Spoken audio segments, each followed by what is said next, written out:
I'm trying to see what's happening, whether I'm dead, where am I? I'm trying to see. What I see is one of my soldier running towards me, firing towards the enemy. He's standing right in front of my bunker.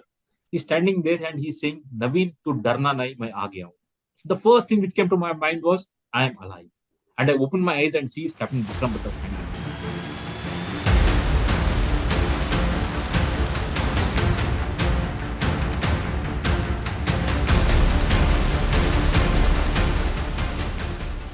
Good morning, friends. Welcome to another episode of Valor Diaries. This year in Valor Diaries, we are celebrating 25 years of Kargil War, and we have the honor of having with us Captain Naveen, who was not just part of the 13 Jammu and Kashmir Rifles. He is one of the few people who have witnessed Kargil War firsthand, and we have the honor of having him with us today.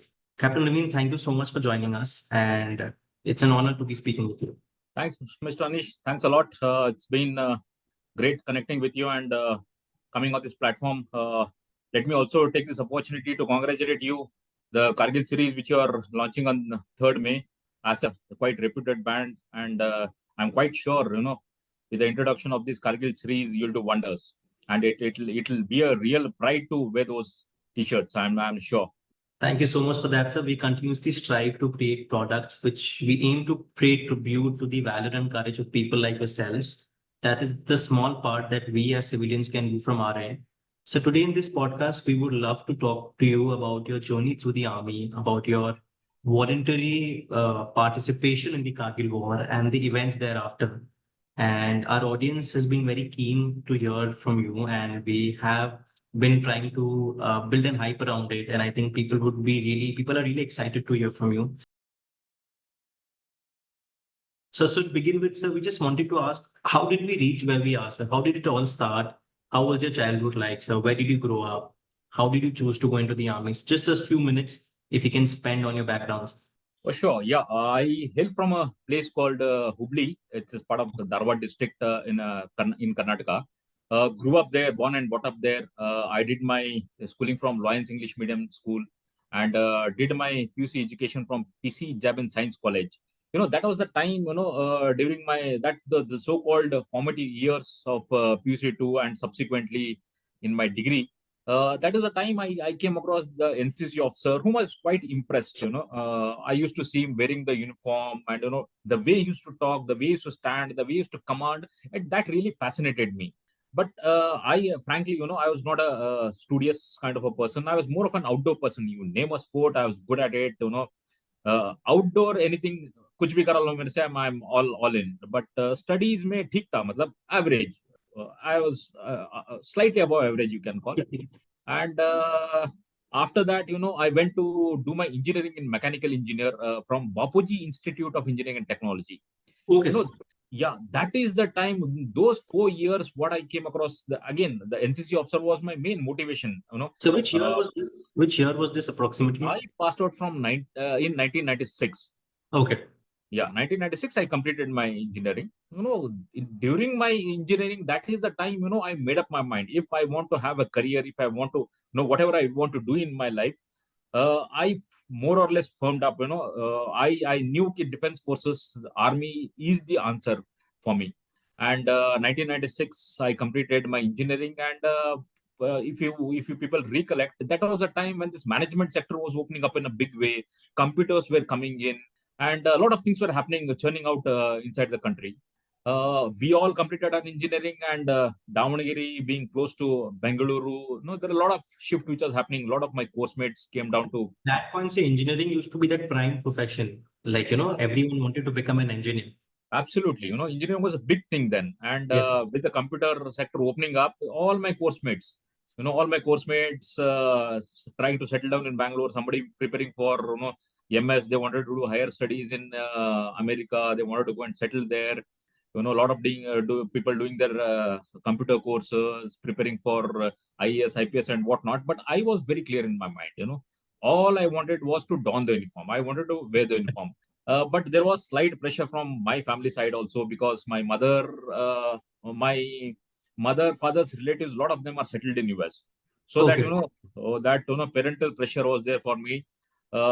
just to satisfy them, what I did was I wrote my TOEFL exams, test of English as a foreign language, which Yes. is a gateway to get admission into universities. Yes. And Mr. Anish, you'll be quite surprised. Uh, it was like, as I told, I was not a very studious person. In spite of that, I knew what I wanted to do in my life.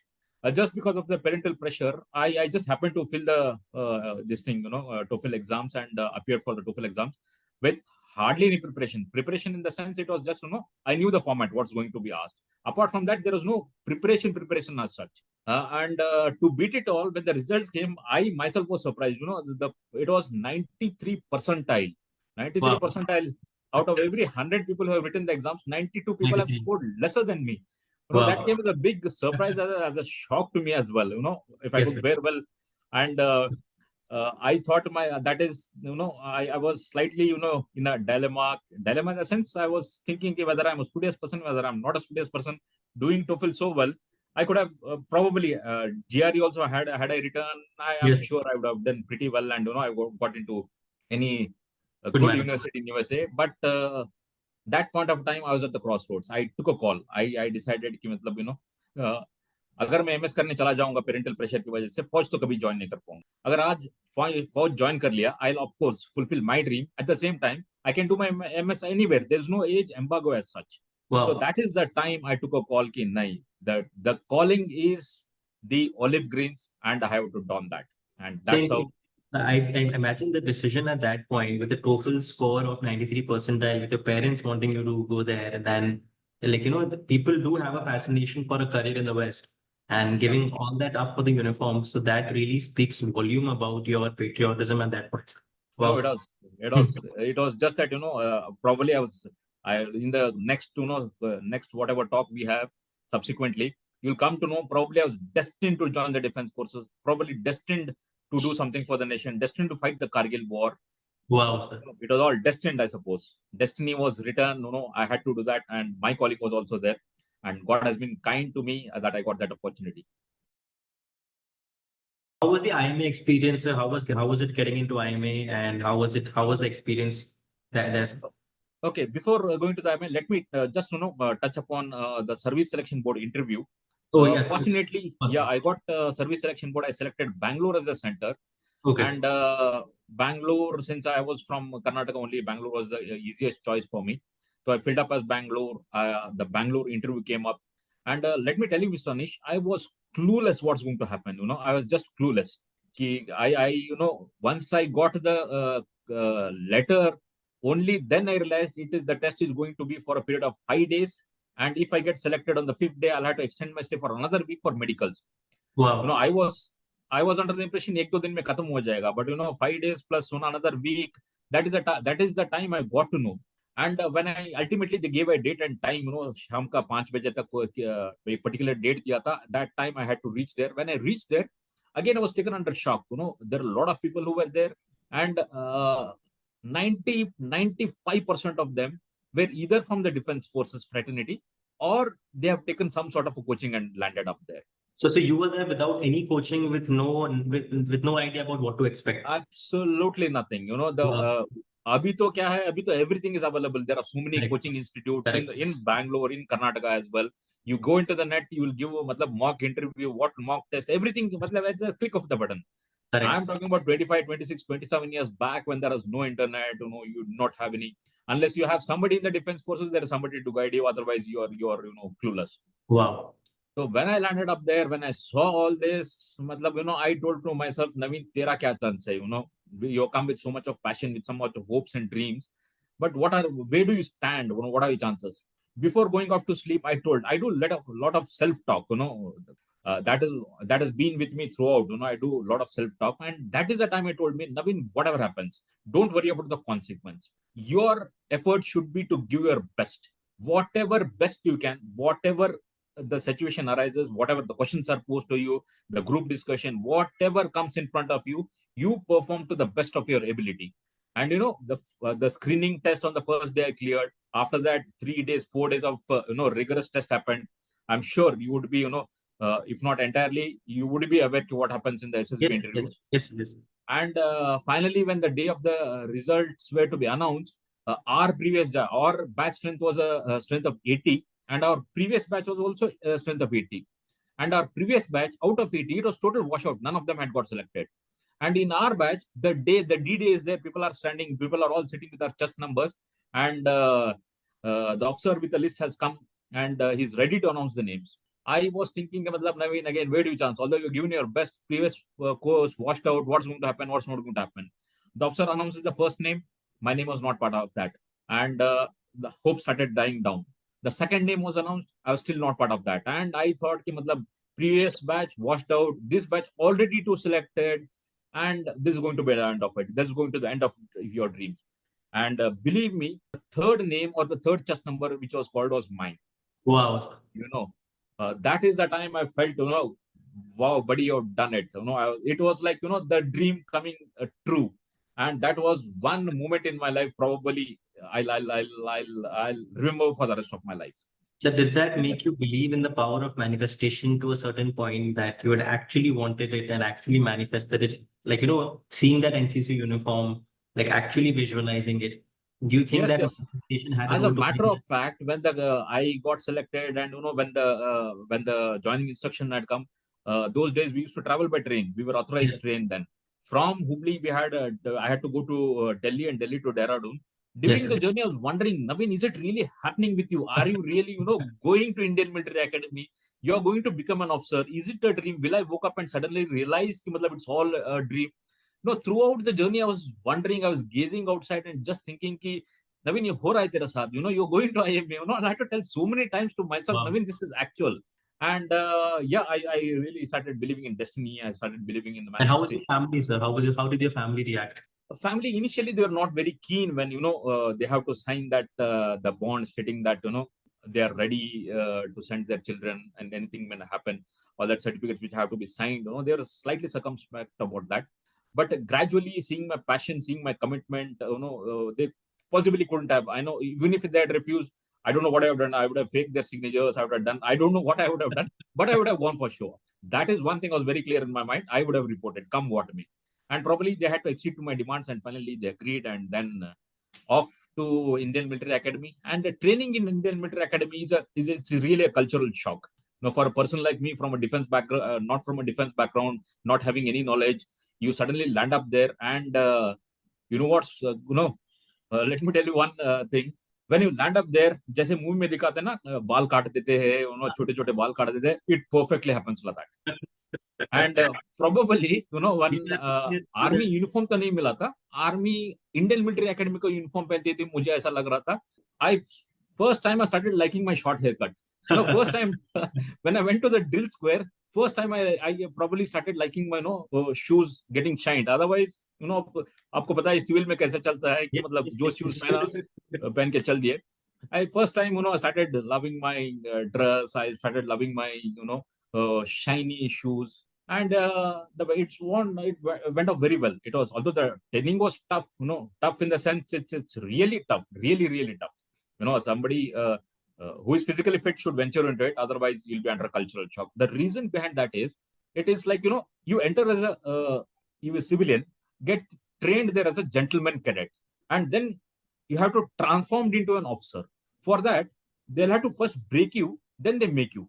Breaking in the sense, when I went into the Indian Military Academy, I had my mind set. कि मतलब my mind was set कि मतलब अगर मुझे 5 kilometre दौड़ना है तो मैं नहीं दौड़ सकता. If I had to do 5 pull-ups, I'll not be 10 pull-ups, I'll not be able to do. It's beyond my capability. The first, that myth has to be broken, and then they had to make you realize that Naveen, you're capable of that, or you're capable of much more than that.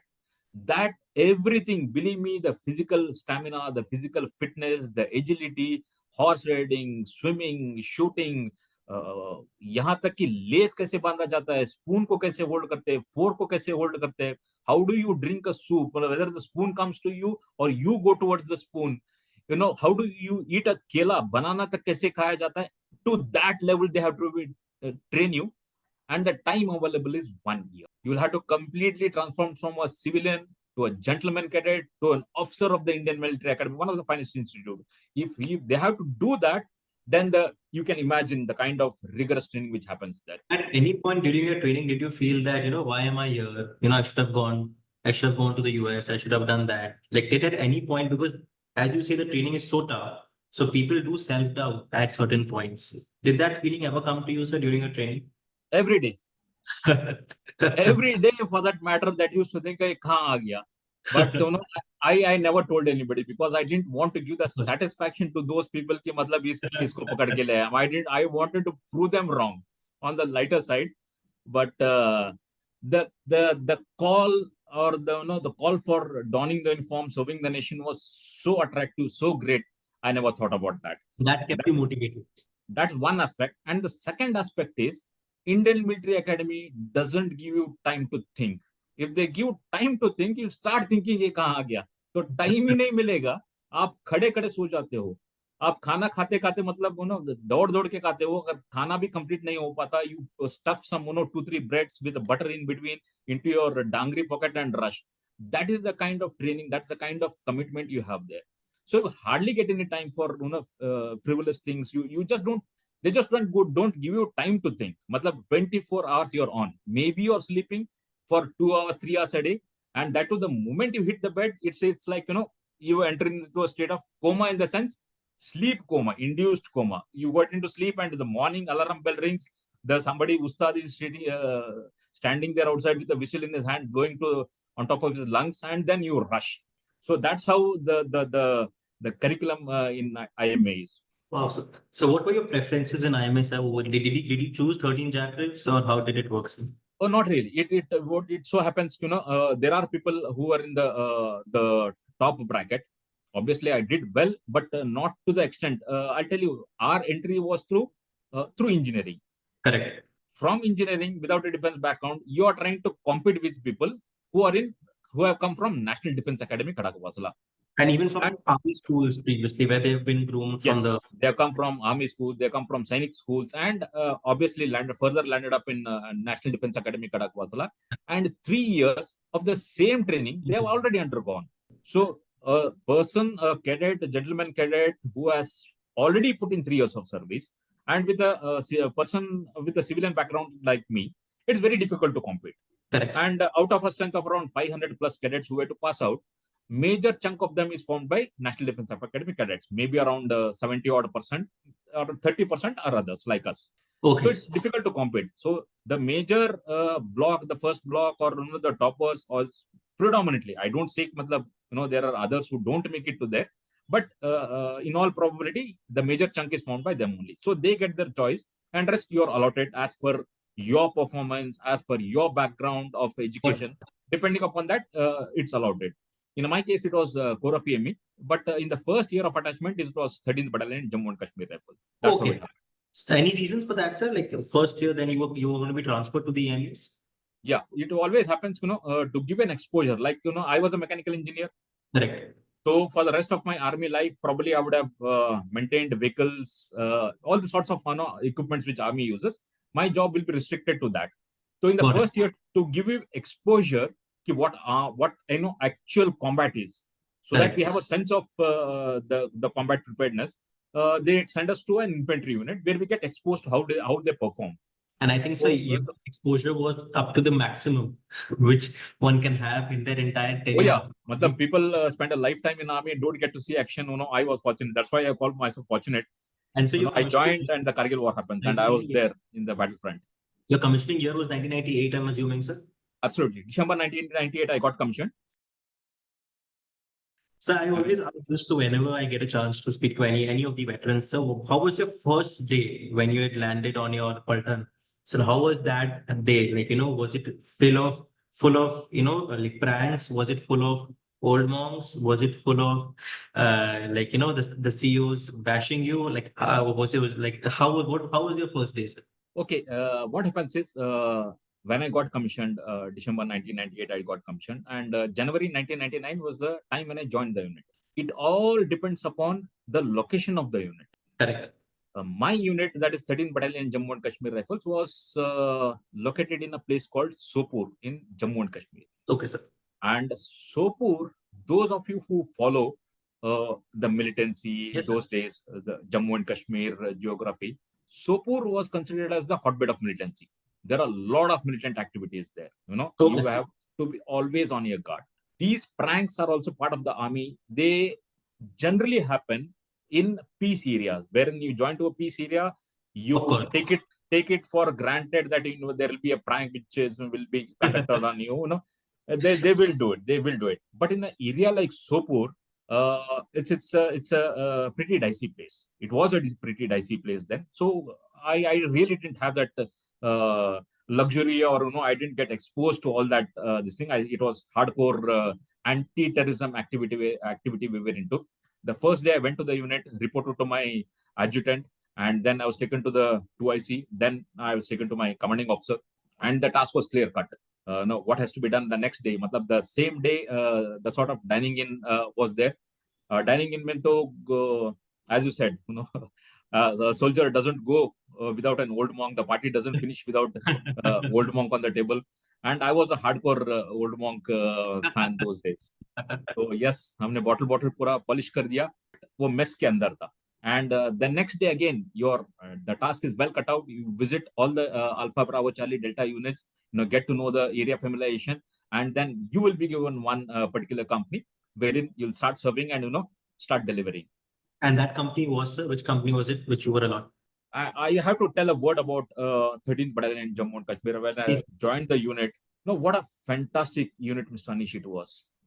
I was so very fortunate that I got to join 13th Battalion Jammu and Kashmir Rifles. To name a few officers, they were just to do wonders in the Kargil War in the forthcoming months. Such fantastic officers. Whatever I learned in the Indian Military Academy, whatever I learned in my lessons, the life lessons which I learned right from my childhood till then, in those 5 odd months in 13th Battalion Kashmir Rifles, those are the days I remember. Those are the days I recollect. Those are the days, I mull over, I think over when I sit there. Those are the days which I dream. General Y.K. Joshi, who retired as an army commander, he was a major then. Okay. Captain Vikram Batra was there. Major Ajay Singh Jasodia, who is no more, he was there. Captain Sanjeev Singh Jamwal, who got VRC and did wonders again in Kargil War, he was there. Again, my another postmate, Major Sandeep, was there. Captain Chatterjee was there. Our RMO, our medical officer, Rajesh Rao, again, he was an active participant in Kargil War. It was such a close-knit and a fantastic unit. I don't know whether to call it my first family or my second family. I'll be doing injustice if I call my actual family as my first family and then 13th Battalion Jammu and Kashmir Rifles as a second family. I'll be really doing injustice. If I put it on balance and see, I feel both way equally. That's the kind of the aura, the attachment, the camaraderie, the brotherhood what we had in 13th Battalion Jammu and Kashmir Rifles. So did it excite you when you were when you found out that you were going to be posted at Shodhpur, or did it like was it a feeling of excitement or was it a feeling of fear? Till the time I went and reported there, it was 13th Battalion. It was like any other unit to me. Since I had not met any of the officers, it was like any other unit to me. But Sopur, I knew it's hardcore action there. And I had joined Defense Forces with an intention कि मतलब मुझे कुछ करने को मिलेगा. When I joined engineering and as an engineering graduate, if I join army, I was not even aware कि मतलब मुझे EME दिया जाएगा, I'll be maintaining vehicles. I was not really aware. I thought कि army सिविलियन का दिमाग में क्या होता है, आर्मी मतलब लड़ाई लड़ना है, मतलब pick up a weapon, with a weapon in my hand, I felt like a man, जो उसको बोलते हैं ना, वो अल्फा मेल की तरह हम ज्वाइन कर गए. So I was pretty excited, to see action. You have trained so much hard. You all these while in the Indian Military Academy during the training, you have been firing, but you are firing against a fixed target. Very well knowing it, the target is not going to fire back at you. But here it's not that. You are going to fire, the enemy is going to fire at you. Action hai, thrill hai, maza hai, and youngsters को और क्या चाहिए? You don the uniform, stars on your shoulders, weapon in your hand. करो कुछ करो. So January, February, March, April, these were the 4 months in which the regular Pakistani army soldiers dressed as Mujahideens were climbing up the mountains, trying, taking advantage of us having vacated those spots. So while this was happening, sir, when was the first time that you as an individual got a hint about this or got to know that something is happening? So what was the starting point in terms of the information for you personally, sir? You're talking personally or from a unit as such? So both, sir. We can talk about both. Okay, we'll talk about the unit first. That was personally. If you talk, I was fortunately, unfortunately, on leave during that time, and I'd come back to Hubli, my hometown. And the first hang I got was, in the news, it has already been started telecasting that, some action is happening there, and all that stuff was coming. And the unit, so kind of them, they did not give me a call. The war clouds were already on. Matlab, people knew that there's a lot of action which is happening there. They didn't recall me, but however, I felt a moral obligation that, I should go back. I had to cut short my leave and then went back. As an army And per that's a se, voluntary decision you took, sir. yeah. The next available train to Delhi, I caught it, and then boarded the train and then headed off to Delhi. And from there to Srinagar, then I took a convoy to my unit premises. Uh, to the army per se, as you said, we had vacated the winter post, and not going too much into the background, we had conducted nuclear blasts. So had Pakistan just a year back. Just a year back, they had conducted nuclear blasts, and a lot of international sanctions were there. There are a lot of diplomacy channel was being every country was upon us as well as Pakistan, that how could you it was a slap on the face for them, because Yes. without their knowledge we had conducted a blast. And Pakistan, we knew it's a retaliatory measure, we have Yes. conducted, they So had they, to, so yes. did that. So the onus of the blame was more on India, that we have violated that. So there are international sanctions, and that is the time probably the then Prime Minister, Mr. Vajpayee, God bless his soul, such a fantastic Prime Minister this country has seen. Yes.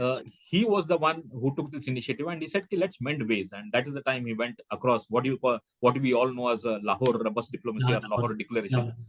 He goes there, he meets his counterpart, the Pakistani counterpart. And when these things were trying to go, and the Lahore declaration, if somebody has read the main crux of the Lahore declaration was to work out bilateral measures to ease the tension, to resolve the border issue. That was the main concern of the Lahore Correct. declaration.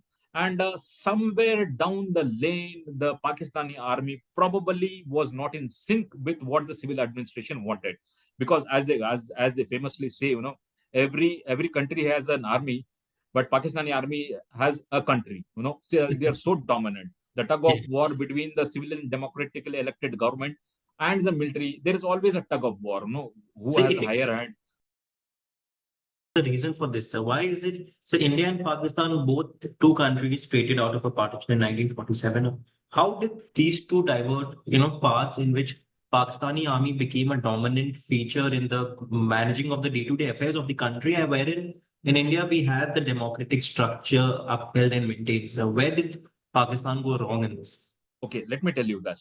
Uh, agar aap, if you try and interview any civilian, any outsider, any bystander, if you walk up to him and ask, कि मतलब, what do you feel about your country? मतलब, what's your taking? How our country should be, and what do you want our country to be? They will talk about economics, infrastructure, good things, bhaichara.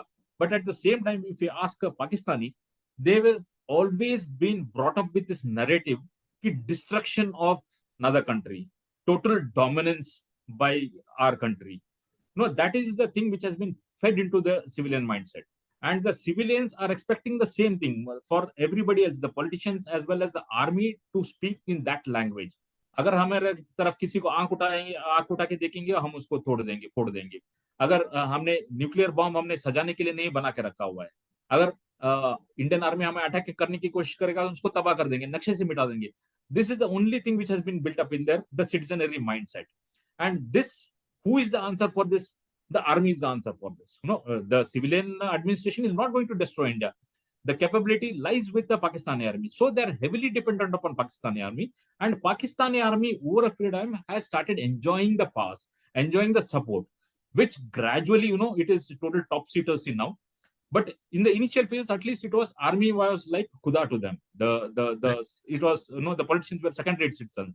Army always maintained that balance. Ki, matlab, we are above everything. Strategy, war, defense. All these are the civilian administration are idiots to understand all this. It's beyond them. So army considered itself as superlative power between this thing, and that is the reason. If you see, we have never had a military rule. Pakistan has a history of 4 military coups. That is, the army chief of army staff decides, I am the president. He announces, I am the president, and the the elected prime minister is sent to jail. He's sent to gallows. And then the chief of army staff declares himself the president of the country and then starts ruling him. The military rule has been more than the democratically elected rule there. So that's how the narrative has been built. And then it's gone beyond control. Thank you for sharing that. So coming back to the war, so when did the unit actually get an information to act on it? Okay. When the winter had set in, we had vacated our post. So our adversaries, our so-called neighbors, had also vacated their post. And as expected, year on year, as soon as the snow melts, we had to go and occupy the respective posts. The snow started melting, and the preparations was on. कि मतलब हमें post को occupy करना है, वहाँ पे sanitize करना है. All the weapons have to be taken. The food, ammunition, arms and ammunition has to be taken. All this preparation was going on. In the meantime, we got a intelligence report from one of the Bakrwals. Bakrwals are these the kind of shepherds. shepherds. हाँ, वो जो जाते हैं ना, उसने किसी ने आके दिया कि मतलब सब लोग वहाँ पे कुर्ते में घूम रहे हैं, अपने बंदे तो नहीं लग रहे, मतलब that doesn't seem to, they seem to be from across the border. That's what was the first message which was given to us, and then army got activated and they started researching, and to confirm this thing, it was not taken lightly. To confirm the thing, we sent a team of few men. The idea was reconnaissance mission. When I say reconnaissance mission, the task was you go there without the enemy observing you. You take a note of the situation. What's the extent of occupation? How many people are there? What all arms and ammunition they are carrying? If there is any routine which they follow, all that stuff had to be collected and come back. And the task was given to a regiment called 4 Jat. The post was Bajrang Post. Bajrang Post means they had to go and gather the intelligence report or the information. The task was given to a young officer called Lieutenant Saurabh Kalia. So Lieutenant Saurabh Kalia, along with his 5 of his men from 4 Jat regiment, limited arms and ammunition, because they had to go for reconnaissance mission. They can limited arms and ammunition they carry and start climbing the post. But unfortunately, what happens is these just 6 men climbing up the post, they were taken by surprise. It was sort of a trap. The enemy sitting on top knew what's happening. They had a view sitting there behind the boulders, behind the bunkers. You are hidden, but what's in front of you is easily visible to you. Which we were not really, the entire information was not available to us. So these 6 people get into a trap and the firefight starts. They are fired upon heavily. Not that, these people didn't give up a fight. They fought till they could. They fought till they could, in a sense, till the time their arms and ammunition supported. They kept fighting, and subsequently there came a time when all the arms and ammunition were expended. So there is nothing they could have done. They were encircled. They were taken prisoner of war. And let me tell you, there's something called Geneva Convention of Treatment of Prisoner of War. We are the signatories. India is a signatory, so is Pakistan. In the Geneva Convention of Treatment of Prisoner of War, everything is clearly listed. How the soldiers of the other country, if they are captured as prisoner of war, how they have to be taken into custody, and how their country has to be informed that so and so has been taken prisoner of war, and how they have to be disarmed, the medical checkup which has to be conducted, how they have to be segregated and kept, what is the level of interrogation which is permitted, what is not permitted, and the food which has to be given. Everything is laid out clearly. As you say, Pakistan being a rogue nation, they don't have values, morals, ethics. They do, Mr. Anish, to those 6 people is inhuman. Imagine for us, for normal souls, normal citizens, normal people, अगर 2 दिन तक हमें खाना नहीं मिला, 2 दिन तक कोई तकलीफ है पेट में, मतलब have a headache, you have stomach ache, any sort of ailment in your body, the first thing you do is you rush to a doctor and take tablets, take medication, take injection and whatnot, and just we want to get rid of that. We will not be able to, मतलब we can't digest the fact that 2 दिन तक हमने कुछ खाना नहीं खाया, 2 दिन तक तकलीफ अभी भी चल रहा है, we get restless. But imagine these 6 people, after getting captured, after being taken prisoner of war, 21 days, I'll repeat, 21 days later, when the bodies of these 6 soldiers was handed over back to the Indian army, not only the Indian army was of course shocked, and the entire world was shocked. The shock to see the post-mortem report. The post-mortem report said the level of torture you can imagine. Their skulls were fractured, their eyes were gouged out, their teeth were broken, their lips were cut, their hot iron rods were pierced into their bodies, and cigarette burn marks all over the body, and even the genitals were not spared. You couldn't find a bone which was unharmed, untouched. Such was the level of torture which was given to these 6 people for a period of 21 days, and the bodies were returned back. Let me tell you, a soldier doesn't mind giving his life, mind paying his life, but a soldier wants dignity in death. He wants to die with dignity. Matlab, you're doing something, not inhuman treatment, being captured, being tortured with all that pain and agony. Nobody wants to die that. He wants to die with glory. And any loss of a soldier is a painful affair. For me, it was personal. Like Lieutenant Saurabh Kalia, we both were trained together in the Indian Military Academy. We were trained for 1 year. We were together. Of course, he went to a different unit. He was in a different company. He went to a different unit. I went to a different unit. But the bonding of the course mates, I can tell you, it's thicker than brothers. Once you have, trained together, once you have passed out together, it is like the all set of 500 people are like all brothers in arms. It's literal meaning is brothers in arms. It's just not what saying. It's actually, any course mate. I have not met him for ages together. He gives me a call and asks me to come at 2 o'clock in the night. I don't even think twice. He the course mate calls. He asks. It is, you don't say ki no or yes. It is assumed it is yes. It is done. That is the kind of bonding. And Captain Saurabh Kalia's loss was very very difficult to bear. So one effort that we are taking this time at 25 years is bringing out names of like the 4 people even with him. I think Yes. there were 4 to 5 people with him. I have the names. I don't recall it right now, sir. But we are trying to. The lives were lost. A lot of people. I think 527 people gave up their lives, and unfortunately, sir, we give glory to a lot of people who deserve that glory. But I believe, sir, the ultimate sacrifice is the sacrifice of life, which 527 people have given in that war. And so this year we intend to pay tribute to each and every one of those 527 people, sir. And when you bring out these stories, it gives us more confidence in doing that, sir, because like that is the least that we can do from our end, sir. So thank you so much for bringing this. I'll cut you just one word, Mr. Anish here. Let me congratulate you. It's a really fantastic effort. It is highly deserved, highly required task which is cut out for us. When we talk about Kargil War, whom do we remember? I am not negating any sacrifice, any bravery of any Paramveer Chakra awardees, Yes, any Veer Chakra awardees. I am myself a Sena Medal awardee. I am yes, sir. not negating any of that. Not 527 soldiers have got medals. But how many do we remember? We try to remember only those people who have got awards. Correct. See how unfair it is to others.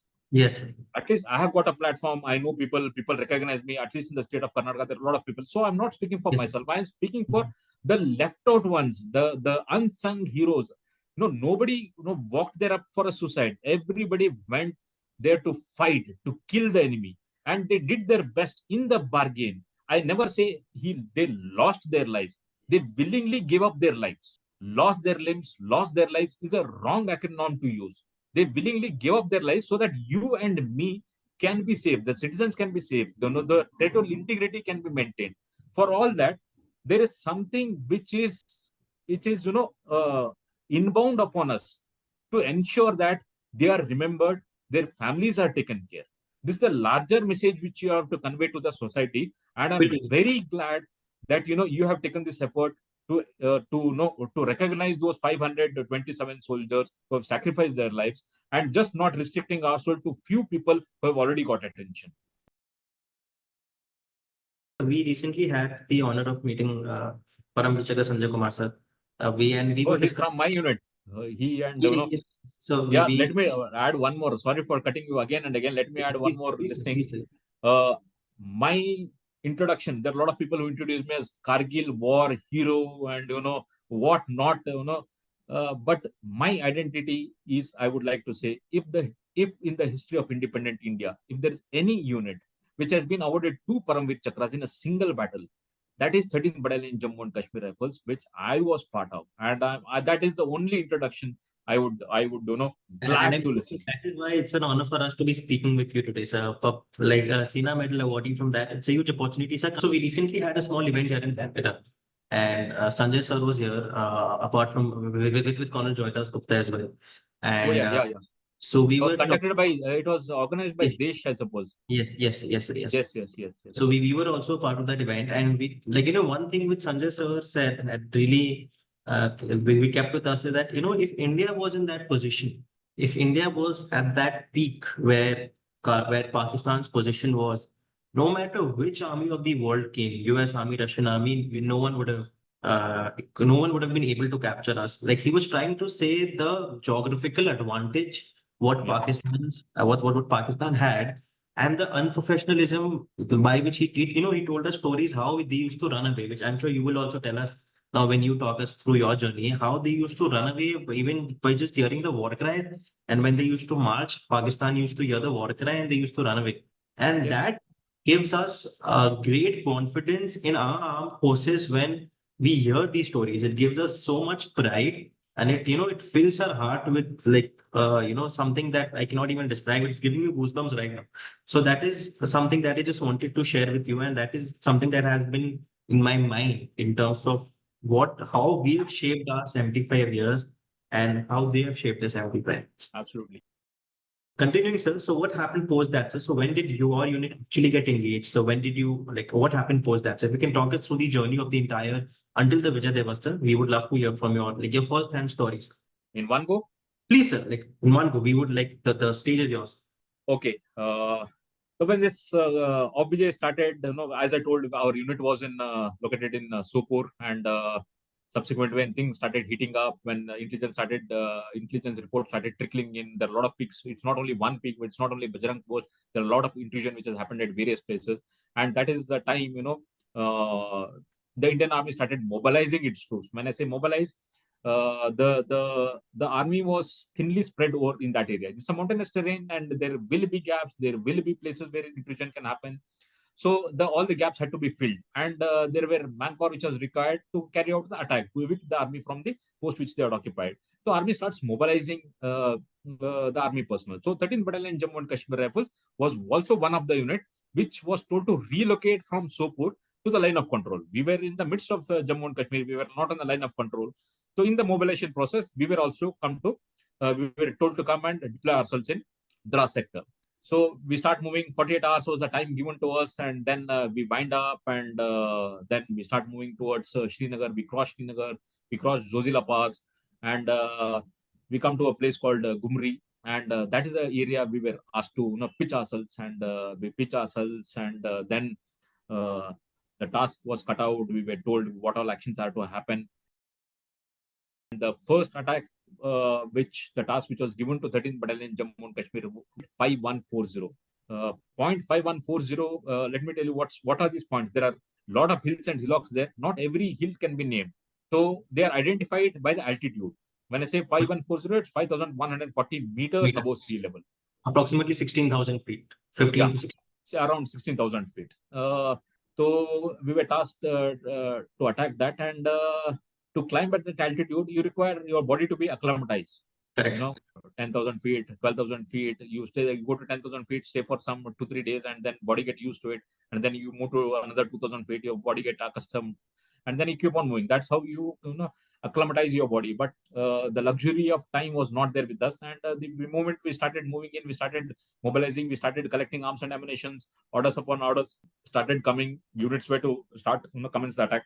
The first attack which was given was 5140, and that was the time Captain Vikram Batra and Captain Sanjeev Singh Jamwal. These were the officers who were tasked to lead the attack, and it was 19th of June, I suppose. That So was which company was this, sir? Which company? Like Alpha Bravo and which? Alpha and Delta. And you were a part of that, sir? I was Charlie Company. I was not part of that. I Got was it. to take part only in the second attack. I was in sort of the other two companies were sort of reserve, and if anything had to happen, the reinforcement has to be begun. That is the time we were to walk into that territory. Captain Vikram Batra and Captain Sanjeev Singh Jamwal led the attack, and it was such a fantastic attack. Let me tell you, within flat 48 hours, the feature was captured, and the icing on the case was like not a single casualty from our side, not one person got hurt. And trust me, this in higher defense management, I was given to understand that in higher defense management college, where the brightest of the army officers go for their higher studies, who are tentatively looking for promotion to brigadiers and generals. And here, this attack has been studied at a test case, I know, as a case study. It was such a fantastic attack carried out by these two young officers. A word about Captain Vikram Batra. As I told, if there's he had to attack, or of course, the entire company or the attack. Correct. When you carry out an attack at that altitude, you don't even know which is going to be a last step. You keep a step, the mine may be hidden, or a shell might land there, and you may be blown into pieces. You never know which breath is going to be a last breath. And climbing, because you're walking there, you just want to pop up your head out of the bunker or a boulder, just want to get shot in the temple, and you're no more. In spite of all these difficulties, in spite of all these risks and hazards, after doing so well, capturing the post, a person standing there and telling on top of his voice that he dil mange more, that can only be Captain Vikram Batra and nobody else. I still remember that when that post was won, we came down and we were sitting in the bunker. Barkadat was interviewing Captain Vikram Yes, Batra. I was there in the tent listening to what was happening, and he was sitting right in front of me. He was so enthusiastic about it. He's telling, if I remember the exact words, he was telling, my chaps wanted to go. We wanted more bunkers to be there. We wanted more men to capture. We wanted more territory to be captured. Imagine you having won a battle, such a decisive battle, at an early inception stage. The Kargil War was just fanning out then. He is telling, there should have been more bunkers, there should have been more enemies, so that he could have had that pleasure of killing the enemy. It's not that we are more warmongers, but the fact that they have come into a territory deserves some kind of a punishment. They have to be taught a lesson for life. And that he actually wanted to do. You could make out the enthusiasm, the josh, the commitment in his voice when I saw that firsthand. When I saw that, and then that was after the first attack. Sort of celebrations were there. Of course, फिर उस time पे Solan whiskey होता था.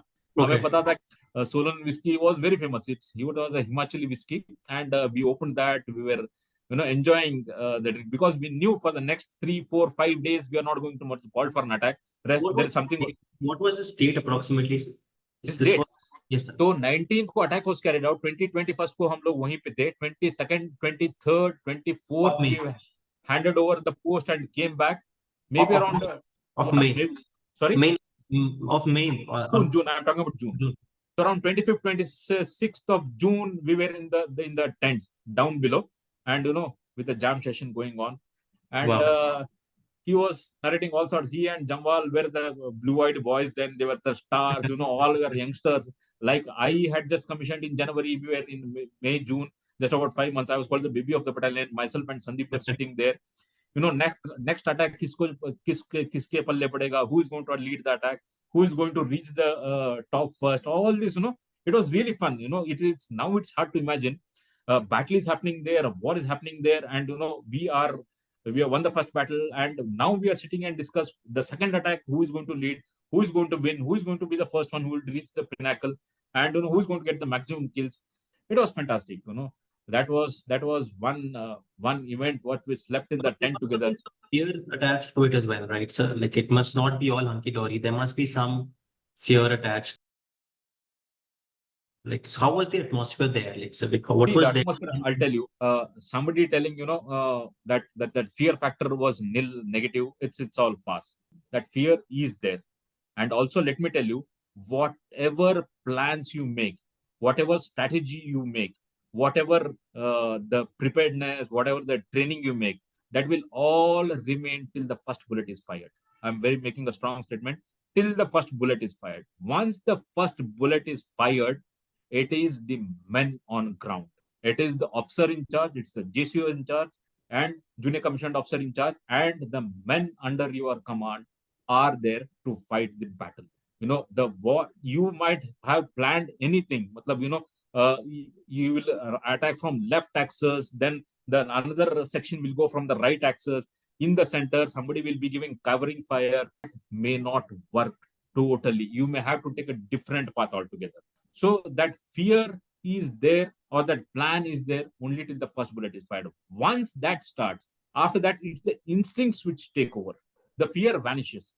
Why are you there for? The very fact that you are gone so close to the enemy. I'm not talking about. I'm not negating the bravery shown in the insurgency. But in a battle what is happening is insurgency में आपको पता नहीं बंदा कहाँ बैठा हुआ है. Insurgency में it's also difficult, it's also hard, at least हमें पता है कहाँ बैठा है. बट वॉर में क्या है, he is sitting well covered, he is sitting behind a boulder, he is sitting behind a sangar, he is sitting behind a bunker. And bunker में उसने दीवार बना के रखा हुआ है, and he is taken one पत्थर out of it and he is keeping his weapon. All he has to do when the enemy approaches, he is to spray bullets. Yes, sir. He has to spray bullets and can take down 10, 20, 30 can take down. You are in the open. You don't have luxury of that cover. You are walking. It's not swimming against the tide. You are walking against the bullets. So how steep was the climb, sir, to give Oh, perspective it to? was no all. We call it all force. All force. When I say all force, we walk with our two lower limbs. It is two. When we go all force, two lower limbs, two upper limbs. ऐसे चढ़ना पड़ता था. Wow. And so your load was, and your equipment was at the back at Oh your. yeah, you are carrying your on for the next 3, 4, 5 days. It may take week. It may take 10 days. The arms and ammunition is the most important thing. You are carrying. I was carrying an AK-47, and how long is the AK-47? The weapon will be there, but you need ammunition to fire that. So the Correct, sir. one magazine will be loaded. 4 magazines you'll be carrying spare. Grenades you'll be carrying. The first field dress you'll be carrying. All that stuff. Around 20 odd kgs easily you'll be carrying. Somebody will be carrying a rocket launcher, somebody will be carrying a medium machine gun, somebody a light machine gun, somebody a heavy machine gun, a tripod, all that stuff, communication sets, all that has to be carried. It has to be, carried by by the men. So, it's around, and on an average, you can safely assume it's around 20 kgs every person has to carry. Can you describe us how was it living at the base there? So how was the like? So you stayed there for I think around 1.5, 2 months, if I'm correct, sir. Yeah. So how was it like? If you can just walk us through a daily there cannot be any monotony in a situation like that, sir. But how was it? How did a day go through for a soldier like yourself? It was firstly Situation? a lot of things happen behind the scenes. Also, a lot of things happen. Our commanding officer. The planning happens at various levels. The strategic planning.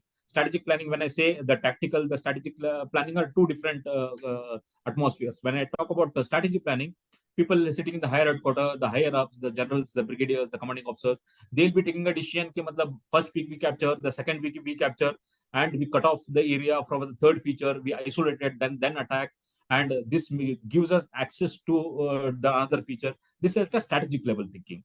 And at a tactical level thinking, we'll be telling one particular feature has been selected. So how are we going to attack that? How are we going to evacuate the casualty? What will be our success signal? How many stretchers have to be carried? What's the arms and ammunition which has to be carried? How much quantity it has to be carried? The reader set, the frequency, these all come under tactical level. So these, I don't say rehearsals, but the planning is definitely happening. At the same time, you'll have to collect arms and ammunition. You'll have to tie up with artillery. Artillery in the sense, the artillery, the Bofors, to put it in the Bofors, we'll have to tie up with the Bofors company so that, they keep firing. The enemy should not know the D-Day or the day of attack. They should not know. Suddenly, one fine day, you start bombarding them. So they'll expect an attack from us. So from the past 4-5 days prior to our attack, they have to keep firing so that the enemy keeps guessing when the attack is going to come. They have to start attacking at a particular time and stop at a particular time on the day one we have to attack. Because, they can't be firing upon our owners. They have to pulverize that to the extent. They'll have to keep their heads down. They have to keep firing. So this has to be tied up. The neighboring units have to be tied up. The somebody on the same day will be attacking the subsequent feature. So it cannot happen ki, you mistake them for enemies. In the dark, you may not notice, and you start firing at them and they start firing at you. So all these things are happening in the behind. And to make matters worse, the place where we were deployed, if you know about Major Ajay Singh Jasrotia, shelling used to happen quite often. Shelling, and अगर आप ये pinnacle है, इस pinnacle पे बैठे हो, enemy इस तरफ है, you are deployed here. If you are deployed right next to the hill, then the shell in the parabolic shape will come here. It will move at a distance. It will not come here. It's not going to come like this. Correct. So यहाँ पे जितना space है वो पूरा occupy हो जाता. Since lot of mobilization was there, this entire flat area, the plateau was occupied. So it was easy for the enemy to shell. And shelling हो जाता था तो हम पूरे trench बना के रखा हुआ था. Trenches, we have dug pits wherein the shelling starts and you go and jump, you go and fall into this thing so that to avoid the splinters. If you have seen that movie Shersha, usme they have shown Major Ajay Singh Jasrotia gets a shot and he gets a splinter, it hurts his back, and He was no more. It's very unfortunate. Such a fantastic officer, I tell you. I have to speak about this. When I was undergoing training, my officer used to tell me, if you want to improve in life, every person you come across, you see what are the good qualities in him. An exceptional person you come across, you make him as a role model and try to imbibe his qualities. That's how you improve. And let me tell you, not because he's no more, not because he has sacrificed his life. I tell it from my heart. When I saw Major Ajay Singh Jasrotia, the first thing which I came to my mind was, I have to be my like Major Ajay Singh Jasrotia. He is my role model. Such a fantastic officer. Right? It's very unfortunate that before he could launch any attack, he was injured and he has to sacrifice his life. Had he participated in the battle, had he been, I am sure he would have done fantastically well. But it's unfortunate that we lost 13th Battalion in Jammu and Kashmir, lost two brightest of the officers. So that's about Major Ajay Singh Jasrotia. These were the things which happened before launch the attack. It's just not the attack. The attack is just one part of it. The preparation, the planning, the rehearsals, the tying up, the marrying up with the subsequent units, all that happens. So the point 5140 was captured. What was the next task given to the 13 objectives? Okay, as I told, after attack of 5140, we were all wondering what our next task will be. The celebrations are on. The Solan drink was on. The celebrations was on. I was thinking, Naveen, you have come so close, but so far. Yes. Your Kargil, the last war which happened was in 1971, and here in 1999, almost 30 years have passed, almost 30, slightly less than that. So I was wondering if people have joined, people have retired, they have not seen. They would have seen action, they would have seen anti-militancy operations, they would have seen terrorists, they would have seen firing, all that would have happened. But not a proper war, not a proper battle. I was there, but I was not getting a chance. So I was wondering, तेरे को कब मौका मिलेगा? I didn't want to bench गरम नहीं करना था मुझे. I wanted to be in the midst of action. तो वो बोलते हैं ना कि मतलब by praying to God मुझे भी मौका मिलना चाहिए, and as luck would have it, as they tell, अगर आप मतलब if you want something so badly, the entire universe will conspire. That we already established that your manifestation and your destiny has been like what absolutely you want. No, not only that, I had to really fight for it. Fight for it in the sense when the second attack task was given, my commanding officer was not very keen to send me because what was my service after all? I was called the baby of the battalion. I was just put in 5 months of service. Now, when the second task was being distributed, my name did not figure in that. I was not a person to sit. Army mein aapko pata hai, there is a hierarchy. If you have to, you can't straight away walk into the commanding officer's office. Office to hota nahi tha, tent, whatever, wherever he sits, you straight away can't walk to him and start talking to him. It has to be adjutant. Adjutant will tell the second in command, the 2IC or the lieutenant colonel. He in turn will go and tell the CO, then the permission will be given, then you go and meet. All that stuff is there. But I was one person who straight away walked up to Colonel Vijay Joshi and told him, sir, मुझे एक मौका क्यों नहीं मिल रहा? Said, Naveen, you are just put in 6 months of service. And, a true leader, see what he had to tell me. He said, your command, your one word is a matter of life and death of a soldier. Correct. You're just put 6 months of service. And if your team does not trust you, how are you going to lead them into the battlefield? Do you understand what are the consequences? Do you understand what will be the result? It's really hit my head hard. Yes, I have put in 5 months of service. I have not fully gained. I have not been in any action with them. I am leading 120 men into the battlefield. Although my company commander, Major Gurpreet Singh, was there, but he was also part of it. I was also part of it. Our tasks were cut out, very different. Now, leading 120 men into the battlefield with just 6 months of service. And what was my age then? I was 23, 24 years of age with less experience. I had to lead. But, I was not one to give up. I kept on insisting, a lot of cajoling, a lot of coaxing, happened. And Jan Joshi is very, hard nut to crack. He doesn't, if he says and he means it, he is very, very difficult to change his decision. But, I was not the one to give up. And subsequently, there are a lot of, discussion which happened. Finally, he agreed, you also can go. And then, mighty happy, I came out and then I was part of it. So felt very happy. So you were actually given the responsibility of leading the complete platoon of one, or were you? The company was to be I was from Charlie Company, and Major Gurpreet Singh was also the company commander. He was also from Charlie Company. We two had to lead the attack, but the access was different. The attack was on 4875. What was the task, sir? The objective. Attack from point 4875. 4875 was the task given to us. And we were to attack from different routes. And let me tell you, 4th July was the date for the attack. 4th July, we had to launch the attack. 4th July, दोपहर को हम लोग खाना खा रहे थे, सब बंदों के साथ बैठ के हमने खाना खाया. And I was trying to motivate them. Major Gurpreet Singh was also there. He was with his own team trying to motivate, all that stuff. We will never get an opportunity to do this task again. The war may happen, what may happen. This is our last chance. The chance has been given to us. We have to make full utilization. The enemy has come to our doorsteps. The entire nation is looking towards us with some hope and ambition. Imagine the consequences. If Kargil War was not won, what are the consequences? The consequences was, Leh Ladakh would have been cut off. If you had to go, the Indian army, the diplomacy, the chiefs, and somebody higher ups had to go and sit with the Pakistanis for consultation, for negotiation, to bargaining. They would have been sitting with a heavy, stick in their hand. We had to be at the receiving end.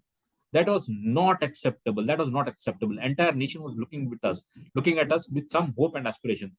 We had to, हमें उस पे खड़ा उतरना था. We had to deliver. So all this were being told to our men to boost their morale.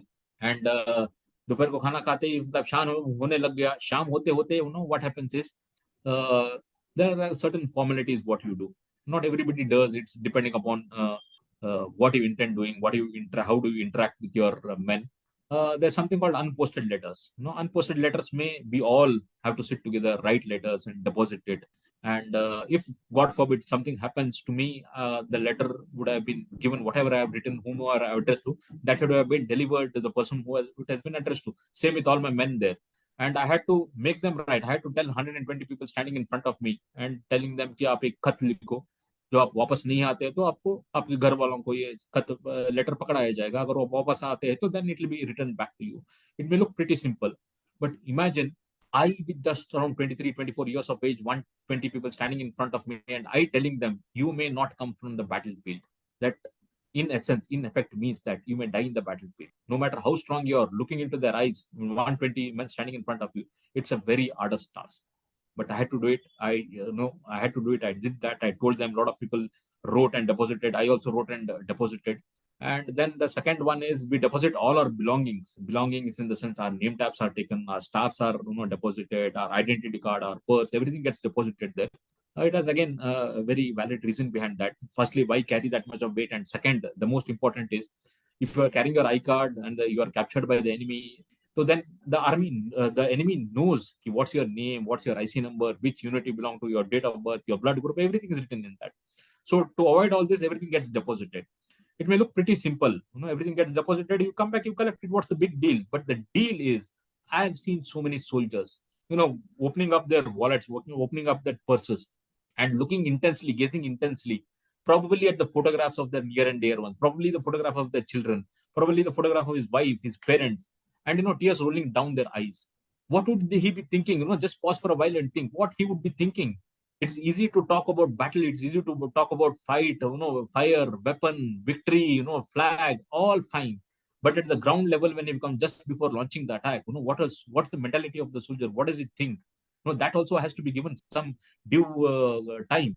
So what I was like to tell was, people looking at the photograph and then shedding tears, probably thinking that, what I visualize is, probably thinking thousands of miles away from their hometown, if I have to breathe their last, if they have to breathe their last. Forget about talking to them, forget about seeing, forget about touching the near and dear ones. They'll not even be able to see the photographs of the near and dear ones. With that intensity, with that emotions, everybody deposits their belongings. And then Sham ho raha hai, andhera ho raha hai, we all get ready for the battle. The weapons are being cocked, and that is the time Pandit Ji comes. Every unit has a Pandit Ji, performs a Havan. Everybody participated in the Havan. And he comes and applies a tilak on my forehead as well as my weapon. And he told me, I so very clearly remember, he said, "Saab, himmat nahi harna, aapko bahut aage jana hai." I did not understand, what does he mean by that? What are the implications? What are the complications? I just did not get a hang of that, because all my intention, all my, my idea was fixated towards the impending attack. He said that. I remember that he went away. And then he applied tilak to everybody. Everybody is getting ready. And then the last formality is, as an officers who are going to lead to the attack, you go and meet all your officers. and it's a firm handshake and a hug. I met Colonel YK Joshi then. I met him, and he gave me a tight, firm handshake and a pat on my back, and he said, Naveen, you take care of a men, your men will take care of you. I still, I was not probably mature enough to understand the indications which I was being given by the atmosphere to me. I was not mature enough, probably. I just took it with that, my commanding officer, my leader has told me to take care of a man, so I have to take care of him. I knew that, and I moved away. I keep on meeting other officers, and what I see is Captain Vikram Batra standing there, and I thought he's the one, he's already won the first battle. He's a hero already, because his interview has come in the TV. His photograph with the captured weapons has been already been published in the newspaper, and I thought he'll pump me up. He'll give me some Josh kind of words. I'll be all pumped up. I go to him, he firm handshake and then a hug, and he says, "Gale lagna yaar, na jaane kaun si mulakat aakhri hogi." And Mr. Anish, that stuck me so hard. Till then, I was trying to motivate my men. I was trying to, I was least concerned about myself. I was trying to motivate my men. हम ये करेंगे, हम वो करेंगे, हम उनको गाड़ देंगे, झंडा गाड़ेंगे, उनको मतलब वहां से भगा देंगे. All that I'm trying to tell them without realizing I also may not come back from the battlefield. The moment Captain Vikram Batra hugged me and told, "गले लगना यार, न जाने कौन सी मुलाकात आखिरी होगी." That is the time it struck me. Naveen, you also may not come back. This may be the last person you're going to hug. And then, it was like a jolt. Of course, that had to be overcome. Then we move out, we assemble. The weapons are checked: the medium machine gun, light machine gun, heavy machine gun, the radio set, the what do you call, the range which has to be fixed. What time, what range has to be fixed, on what frequency we'll be talking. Everything is tied up, and our unit was Durge Mata Ki Jai. Durge Mata Ki Jai. Durge Mata Ki Jai. And once I called Durge Mata Ki Jai, 120 people standing behind me in unison calling Durge Mata Ki Jai. What an electrifying atmosphere it was. What an electrifying atmosphere it was. Till then, probably we had that fear of uncertainty. पता नहीं कितना लोग जा रहे, कितना वापस आएंगे उसमें से, पता नहीं कितना दिन लगेगा. How will we come back? How many will come back? How many will come back with the support? All this fear of uncertainty, the society, the parents, the relatives, everything that probably that fear of uncertainty was there. Once Durga Mata Ki Jai was called, there was only one thing in our mind: come what may, whatever be the consequences, the tricolor has to be hoisted on 4875. That was only one thing in our mind. So with that, we set out for the attack. I probably missed out telling on one thing. Whenever an officer joins a unit, he's given a buddy. Buddy is like a shadow. My buddy was Sham Singh.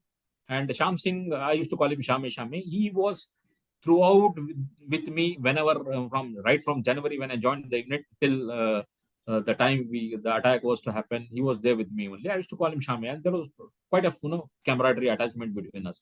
Before we launched the attack, 3 days prior, he had fever. He was not fully keeping well. So the message was that Sham Singh will not attend. So we were planning to leave him behind so that, पता नहीं time कितना लगने वाला है, 3, 4, 5 दिन कितना भी लग सकता है. Why, worry that person who is not fully fit? Why take him?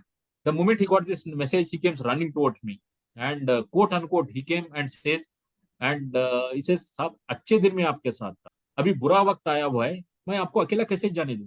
Mark my words, I'll stress upon these words. What he says next? He says, "अगर आपको कुछ हो गया, तो मैं जिंदगी भर अपना मुंह अपने यूनिट में, अपने पलटन में, अपने घर में कैसे दिखाऊंगा?" Look at the selection of words he has done. He was so attached to me. He coming and telling me, अगर आपको कुछ हो गया तो मैं जिंदगी भर अपना मुंह कैसे दिखाऊंगा? And there is no way I could have said no to this. Had my commanding officer told no to me, probably I would have felt the same thing. And here is a man who wants to come along with me, who's been my buddy, who's been with me all throughout my entire service was 6 months. He was there with me for 6 months. So whatever seen army, I have seen along with him only. So it was very logical for him to come along with me. And seeing the commitment, seeing his words, I couldn't say no. And he also joined me. And शाम हो गया, attack हमने 0.4875 पे शुरू कर दिया. Now 0.4875 for all the other listeners, when we talk about 4875 meters, 4,875 meters, 5,140 meters, or 16,000 feet, or 17,000 feet, when we talk about all these, it will just remain numbers if I don't explain this thing for you. The intensity of that. Yes. We talk about, as we already discussed about the gradient is around 60-70 degrees. We are always on our on all fours, both the lower limbs as well as the upper limbs we have to climb, and then around 20 kgs we are carrying. Let's talk about the oxygen content there. Whenever we sit here, whatever we are breathing, the kind of oxygen which gets into our body and the kind of oxygen content which gets into our body, or the oxygen level or the oxygen concentration which is there at that altitude, it's less than half of what we have here. Yes. So every inhale, only 50% of the oxygen gets into your body. So what happens is there is oxygen deprivation inside the body.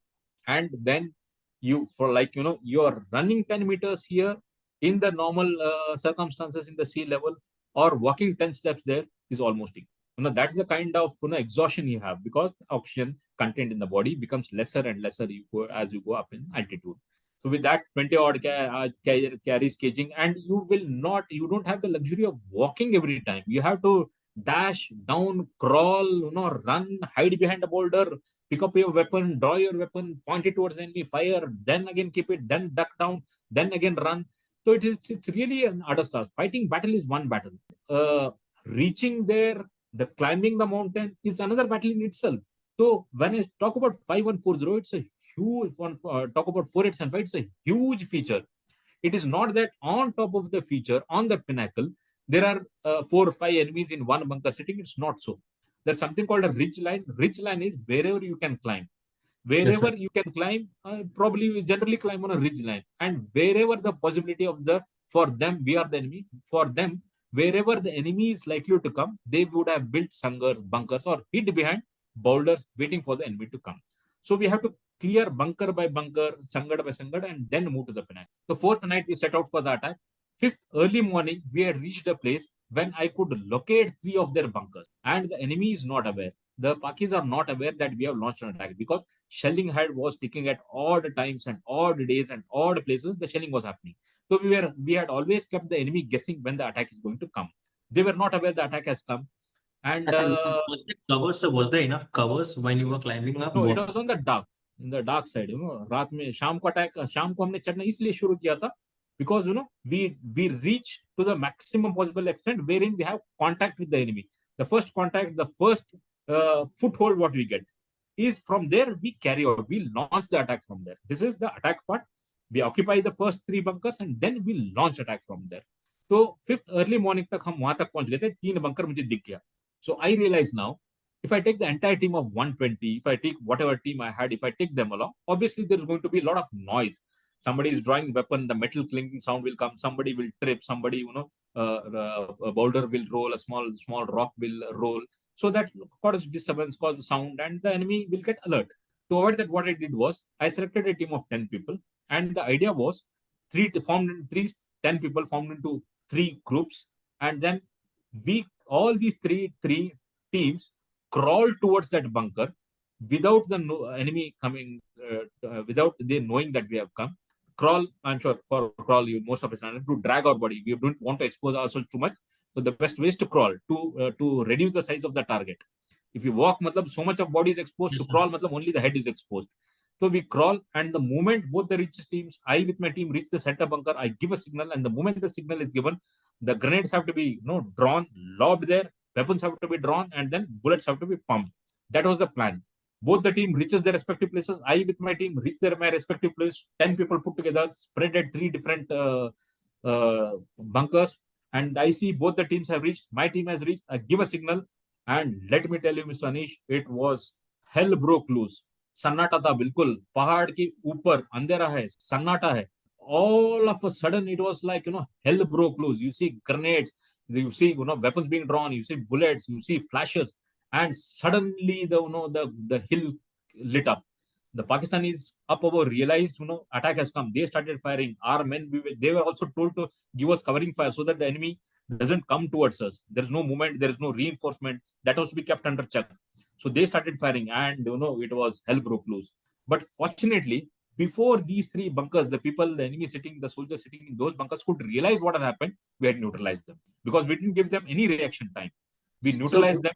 So what was so can you describe the first bullet that you fired, sir? Your personal anecdotes. So, do you recall that, or like is it like Oh a yeah, fade? very much. The Because first blast was कि मतलब I will take out the grenade and lob the grenade, and because the it's grenade, so you it had is brought as the first. yeah, and it was like I could see that small opening here. I remember dropping the grenade and then taking the cover. I very clearly. After that, it was it was like my mass history here. Pick up the weapon, put it on the this thing already safety mode से निकाल के हमने Yes, sir. multiplier पे रख दिया होगा, and then you pull the trigger, pump the bullets. तो जो उसमें क्या हुआ उस इसमें in the first attack we managed to capture the first three bunkers before they could realize, before they could react. We had neutralized them, and then we have to sanitize that. If you are going to occupy that Yes, post, you are going to sit in that post, the bodies have to be taken out, correct. and there are a lot of blood which has spilled.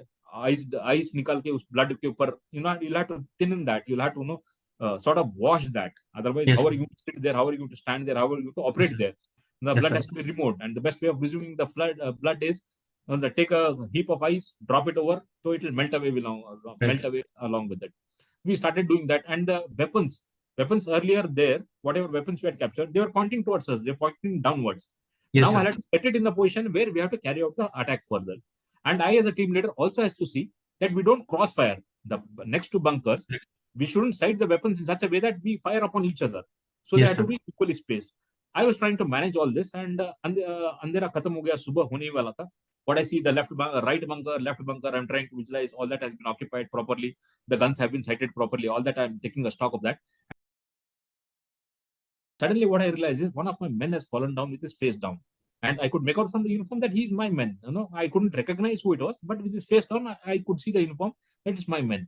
And the moment I saw him, my head started telling me, because the kind of awkward position, हाथ कहीं पे twist हुआ है, leg कहीं पे twist हुआ है. The moment I saw him, my head is telling me he's no more. But my heart is telling me, Devre Badikirli, God, let him be alive. I send him, get him treated, at least save a life. I rush towards him and then tilt his body, young sun rays falling on his face. What I see is when I turn, it was Shyam Singh. My buddy had passed him. It was such a jolt. It was such this thing.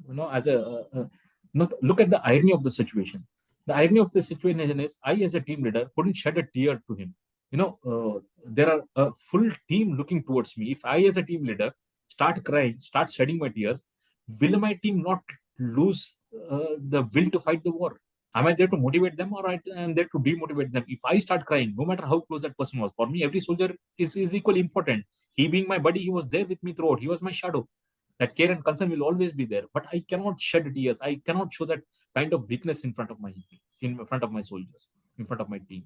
So literally, balclava हमने जितना मोटा सा ये पहना होता, I was trying to bite that, to stop myself from shedding tears. And मुझे अच्छी तरह से याद है, we all would have gone trekking at some point of time. We all carry sleeping bags, and we also carry sleeping bags. For us, sleeping bags are not sleeping bags. We don't go there and कंबल उड़ के सोते नहीं है. We don't get into the sleeping bag and snow to glory. Sleeping bags for us are body bags, because that becomes easier to carry the bodies. When I was putting Shyam Singh into sleeping bag, when I was trying to cover the zip, whenever I saw his face closing, I so clearly remember that I felt so bad, that we have lost her. And I was telling myself, I'm going to make these buggers pay for this sin what they have done to Ishame. I with a prayer on my lips, with this thing on my lips, I tell them I'm going to make these buggers pay for this. And उससे भी मुझे खराब तब लगा when I was in the hospital. There were a lot of visitors from 13 Jacrif, whosoever was passing to Delhi, because my hospitalization period was long after I got injured. Whenever I was in Delhi, anybody passing through Delhi used to come and meet me. And I was given to understand that he had written a chit in his pocket, and उसमें लिखा था, ये जिंदगी भी क्या है जिंदगी दुश्मन को मारे बिना, ये जिंदगी भी क्या है जिंदगी मौत के बिना. Look at the commitment of that person. Look at the attachment. 6 months prior, Naveen Nagappa was somebody else. Shyam Singh was somebody else. We had not seen each other. We had not seen each other's. We had not heard each other's name, not seen each other's face, not met each other. But within a span of 6 months, the attachment, the camaraderie was so much that in spite of he had that luxury, he had that opportunity to stay back in the matlab, not coming to the battlefield. He would have chosen that, but he chose to do it differently. He chose to join me in the battlefield, and ultimately he had to make the ultimate sacrifice. Yeah, these things had to carry on. To cut the story short, I sent him back, and these things happen in the army, these things happen in the battle. You can't mourn the loss for too long, because there's a task ahead, and the task of the mission is more important than any individual, any soldier, any officer. The mission is more important. That has to be competent. That has what is to be given deep priority, and then we continue with that. We press on with that. It is just like imagining a 23, 24-year-old cadet or an officer leading a team of 120 people, having such a big responsibility at his shoulders in terms of every life is his responsibility there. So that just gives us another perspective of, like just trying to again imagine that you are that person who was there. It is still like it is you who was there. It is not, you're not narrating a story of some other officer who was there. You are narrating the story of yourself who has, like witnessed this firsthand, trying to turn the body and seeing that your own body. It is just, it's making me emotional. Like this is something I'm still not able to digest the fact that I'm like you are sitting in front of me over this camera and actually narrating the story. It is Tanish, let me tell you one thing. I'm an emotional person. I do get emotional. हमें पता नहीं क्यों बचपन से ये सिखाया गया है कि अरे तो लड़की की तरह क्यों रोता है ना? This has been fed into our mind. It's really incorrect. Now, why can't a man cry? Why can't a soldier cry? May not be in front of your team, may not be in front of your men, may not be in front of your soldiers.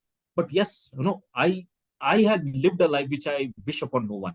At such a young age, at such a tender age, at such young in service, I've seen death. I've seen legs being blown off. I've seen hands literally dangling. I've seen people getting shot in the throat and not able to breathe properly. And there are instances when a person has been shot in the throat. He's not able to breathe properly, and he's asking me, "Sab, मैं जिंदा तो रहूंगा ना, अपने बीवी बच्चों को देख पाऊंगा ना." I know that he may not survive, but what do you tell him? The only thing which works in the battlefield is you will make it, you will make it, you will make it. When you say you will make it, it is for other corporates. It is make it. Matlab, you'll make a presentation, you'll make a good deal, you'll make a good presentation, you'll be able to crack that deal, you'll be able to get that consignment. It is you making it. But here in the battle, you will make it means you will survive, you will live to see another day.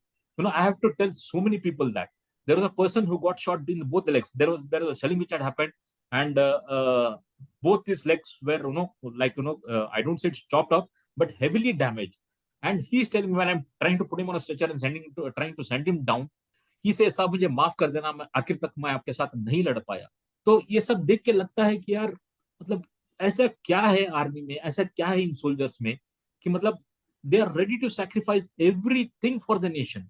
They say कि मतलब you have not lived almost you have not lived until you almost died.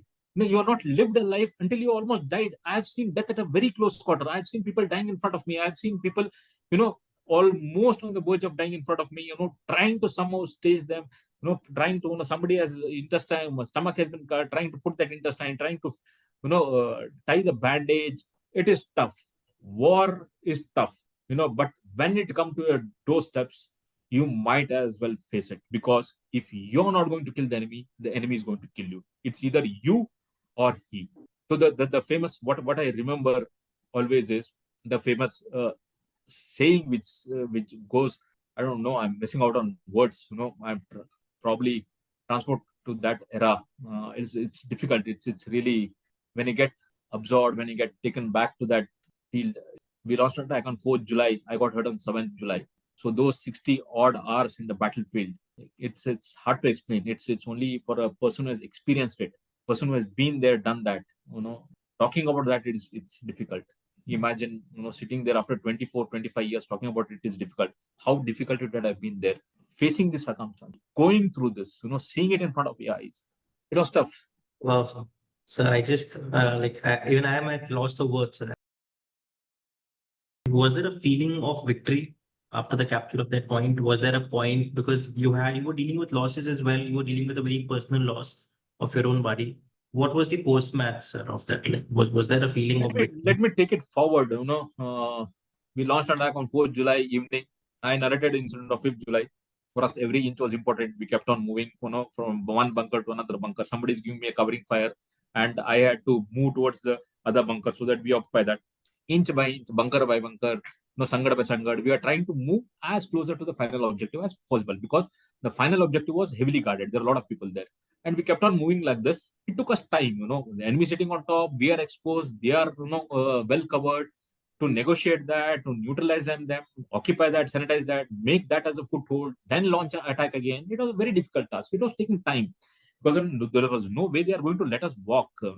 So then we'll have to skirt that fire and then move ahead. So it was literally taking us time. So fourth night we launched an attack. We kept on moving. Sixth afternoon was the time when I get a buzz, in the radio set. My commanding officer trying to get in touch with me, and he had sent this message कि नवीन आप लोगों ने 4 तारीख lunch किया था, अभी 6 तारीख हो गया है. It has almost been 48 hours. No, do you want me to send some food? I knew कि मतलब food has to fetch right from the bottom, but somewhere down, somewhere in between, we would have had an ammunition dump. 48 hours fighting, it has already consumed too much of our ammunition. So we were falling short of ammunition. To be on the safer side, if the counter attack is on, we have to be adequately stocked. We have to be ready for all sort of contingencies. You never know when the counter attack will come. So it's not that you cannot survive yourself on bare minimum ammunition. You have to be well stocked. Firstly, to neutralize that counter attack, then to carry out the attack further. Take it to their own backyard. So you need an adequate amount of ammunition, which we are expending, at a fast pace because of the attack, because of the seriousness of the attack. And when the commanding officer gave me this message that खाना भेज दो क्या, तो मैंने कहा sir, I went back to the radio set and conveyed back, sir आप खाने की चिंता छोड़ दीजिए, ammunition कम हो रहा है, तो कुछ ammunition भेज दीजिए. We were falling short of ammunition. So then that is the time Captain Vikram Batra was part of the reserve. He was in the ammunition dump. And he comes and joins me. So you would, in the interim, the viewers would be wondering, 48 hours without food, without water, how do we survive? Yes, Our body needs strength. But let me tell you, physical strain is just a state of mind. If you feel your feet, if you're tired, you are tired. How did we survive ourselves? We had to put something into our mouth, something into our stomach, just to get a feel that yes, we have had something. So the best option was in the month of July also, it was all snow-capped mountains there. So upper part of the layer where we have walked on, where the action has happened, somebody has got shot, shelling has happened, it's all blackish, the cordite has spread. So the upper layer of the ice is very dirty, very messy. So we used to scoop the entire upper layer of the ice, and relatively fresh ice which was in the bottom, we used to put it in our mouth. So just to get a feel कि हाँ हमने भी कुछ खाया है, हमारा पेट भर गया है, and used to put, although it's not very safe, it's not good for health to eat that kind of ice, to put it in your mouth, but still something had to get into our stomach. So हमने ice भी खाया, काफी मतलब हमें लगता था कि पेट में कुछ चला गया. That mental satisfaction was there. हाँ भाई पेट भर गया, carry on with the attack now. And when I sent this message, that after some time, Captain Vikram Batra with his ammunition, with his team, comes and joins us. And then Captain Vikram Batra joining, it was a new wave of enthusiasm. Batra साहब आ गए तो सारे उसको Batra साहब बोलते थे. correct. He was Batra साहब for the men, and for us officers he was Vicky sir. Vicky seniors तो उसको Vicky बुलाते थे, हम लोग उसको Vicky sir बुलाते थे. So Vicky sir coming and joining us was, it was like a new wave of enthusiasm. अभी तो खेल खत्म कर देंगे उनको, all that stuff. And then with new vigor we carry out the attack. He's sitting here, I'm sitting here, he's giving me covering fire. I rush, I go there, I start giving covering fire, he moves ahead of me, and that's how we were carrying out with the attack. The idea was when I used to move up, I used to give cover fire. Then such a way we were trying to move along with our respective teams. I'll tell you one incident. Sixth afternoon he joined. Sixth night तक ऐसे लड़ाई चल रहा था. Sixth night को मैं ऊपर गया हुआ था. And then I had expended my ammunition. So I came towards Vicky sir, and मैं अपना ammunition magazine निकाल के रख के, दूसरा magazine था वहाँ पे, magazine भर रहा था. And then I was trying to get up and run towards my post. Captain Vikram, Vicky sir caught my hand and said, "Do बैठ जा थोड़ी देर." And then I still remember, look at this thing. मैं ऐसे बैठ गया, हम बातें करने लग गए. And he said, "Sir, I was telling him, sir मेरा 6 महीना और बचा हुआ है, फिर मैं दूसरे यूनिट चला जाऊंगा, पता नहीं आपसे मुलाकात हो पाएगा नहीं हो पाता है." And then he is trying to tell me, अरे ऐसा चिंता क्यों करता है, तू इसी यूनिट में रह जा, you convert to JAK RIF, you stay here only. And why only serving together after retirement. He was from Palampur, he was from Himachal Okay. Palanpur. Yeah, he used to tell me कि मतलब I intend opening, once I retire, I'll open a strawberry farm. He was very fond of strawberry farm. I don't know where he had got this idea from. He told me हम एक strawberry farm खोलूंगा उधर पालमपुर में, घोड़े वोड़े रखूंगा तो आ जाना, घोड़े साथ में चलाएंगे. When I थिंक और इट, आई थिंक मतलब वहां पे फायर फाइट चल रहा है, वहां पे शेलिंग हो रहा है, वहां पे लड़ाई चल रहा है, हम इधर दोनों बैठ के रिटायरमेंट की स्ट्रॉबेरी। बात कर रहे हैं। स्ट्रॉबेरी फार्म, रिटायरमेंट, घोड़ा घोड़ा चलने के मतलब रिटायरमेंट के बाद लाइफ कैसे एंजॉय करना, उसके बारे में बात कर रहे हैं। Then that fun part was over for some time and I picked up my weapon and ran towards the post, and then the firefight was on. 7th early morning tak, in between this gamble, what had happened was we had occupied almost all the posts but one post. There was a last enemy post which was there. Had we taken over that, 0.4875 would have been ours. So whenever I got an opportunity, I had an AK-47 with me. There was right side me, there was a big boulder, and on the other side of the boulder was the Pakistani last post. Whenever I got an opportunity, I used to fire, duck down, skirt, fire from the other side. My men, it was an L-shaped bunker. I was sitting on one. It was an L shape. I was sitting on one side. Two of my men sitting on the other side. They used to fire from this side. I used to duck down, and I used to give covering fire. I used to duck down, they used to fire. So this was the plan. We were trying to fire and keep the enemy down so that they don't launch a counter attack. And whenever the opportunity is presented in front of us, we take out those men. So 7th early morning, what they do is, I was sitting in a bunker with AK-47 in my hand. They lob a grenade. Probably that was their, they're planning for a counter attack. There are a lot of action happening. Suddenly firing started coming. The lot of fire which was being directed towards us. And 7th early morning, they lob a grenade. I'm sitting like this, the grenade lands here, right in front of my feet. And now I remember how the grenade fell, how it came to halt. When I see that right in front of me, what options do I have? If I had to get up the bunker entrance, or that, the entry towards that bunker is on the other side of the grenade, which has fallen. So I am here, the grenade is here, the entry and exit is there. So if I get up and go, if I expose myself, the enemy has lobbed a grenade. उनको पता है कि grenade डाला है हमने, कुछ हरकत होगा, कुछ मूवमेंट होगा, take a pot shot. So they would be waiting. So that first option is ruled out. What option do the second option which I have is, it is right in front of my leg. I could have easily kicked it. How will I kick the grenade towards my own men? It's an L-shaped bunker. If I kick it, it will go more towards my men. There is a danger to those people. My conscience will not permit. So let me tell you the design of hand grenade. The design of the hand grenade. When you, I'm sure people would have who are aware of what's a grenade, you would have seen in movies. You remove the pin and lob it. By design, if you remove the pin, lob it, and immediately the grenade blast, the person who is going to lob it, he'll get hurt. So by design, it has got a time lag of 4 seconds. You remove the pin, lob the grenade, 8 seconds, it goes there, falls, another 2-3 seconds, it will blast so that maximum casualty, maximum impact is there. And they generally say the killing radius, although it's not prescribed anywhere, depending upon the type of grenade, depending upon type of enclosure you're sitting in, it all depends on various factors. It has a killing radius of 5 to 10 meters. So anything in around 5 meters would be blown apart, torn into pieces. But that grenade is not even 1 meter away from me. Such grenade has fallen in front of my this feet. I can't get up. I can't kick the grenade. I knew it has got a reaction time of 2 to 3 seconds. Whatever I had to do in the next 2-3 seconds. I pick it up and try to lob it back towards them. And imagine if you have to throw something, far away at some distance, be it 5 meters, 10 meters, you have to throw it away. You need a proper swing of the hand. But I was sitting in a constrained space, and that too, I had to take it and lob at my wrong end. You usually take a swing like this, but in my case, I had to take a swing like this, so that I did not get a proper swing. I took that grenade, tried to lob it back, hit the boulder, rolled back, and fell in front of my feet again.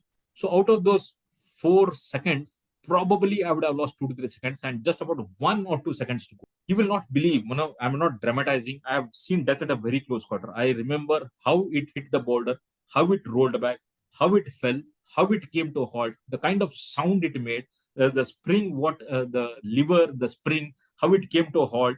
Everything I clearly remember.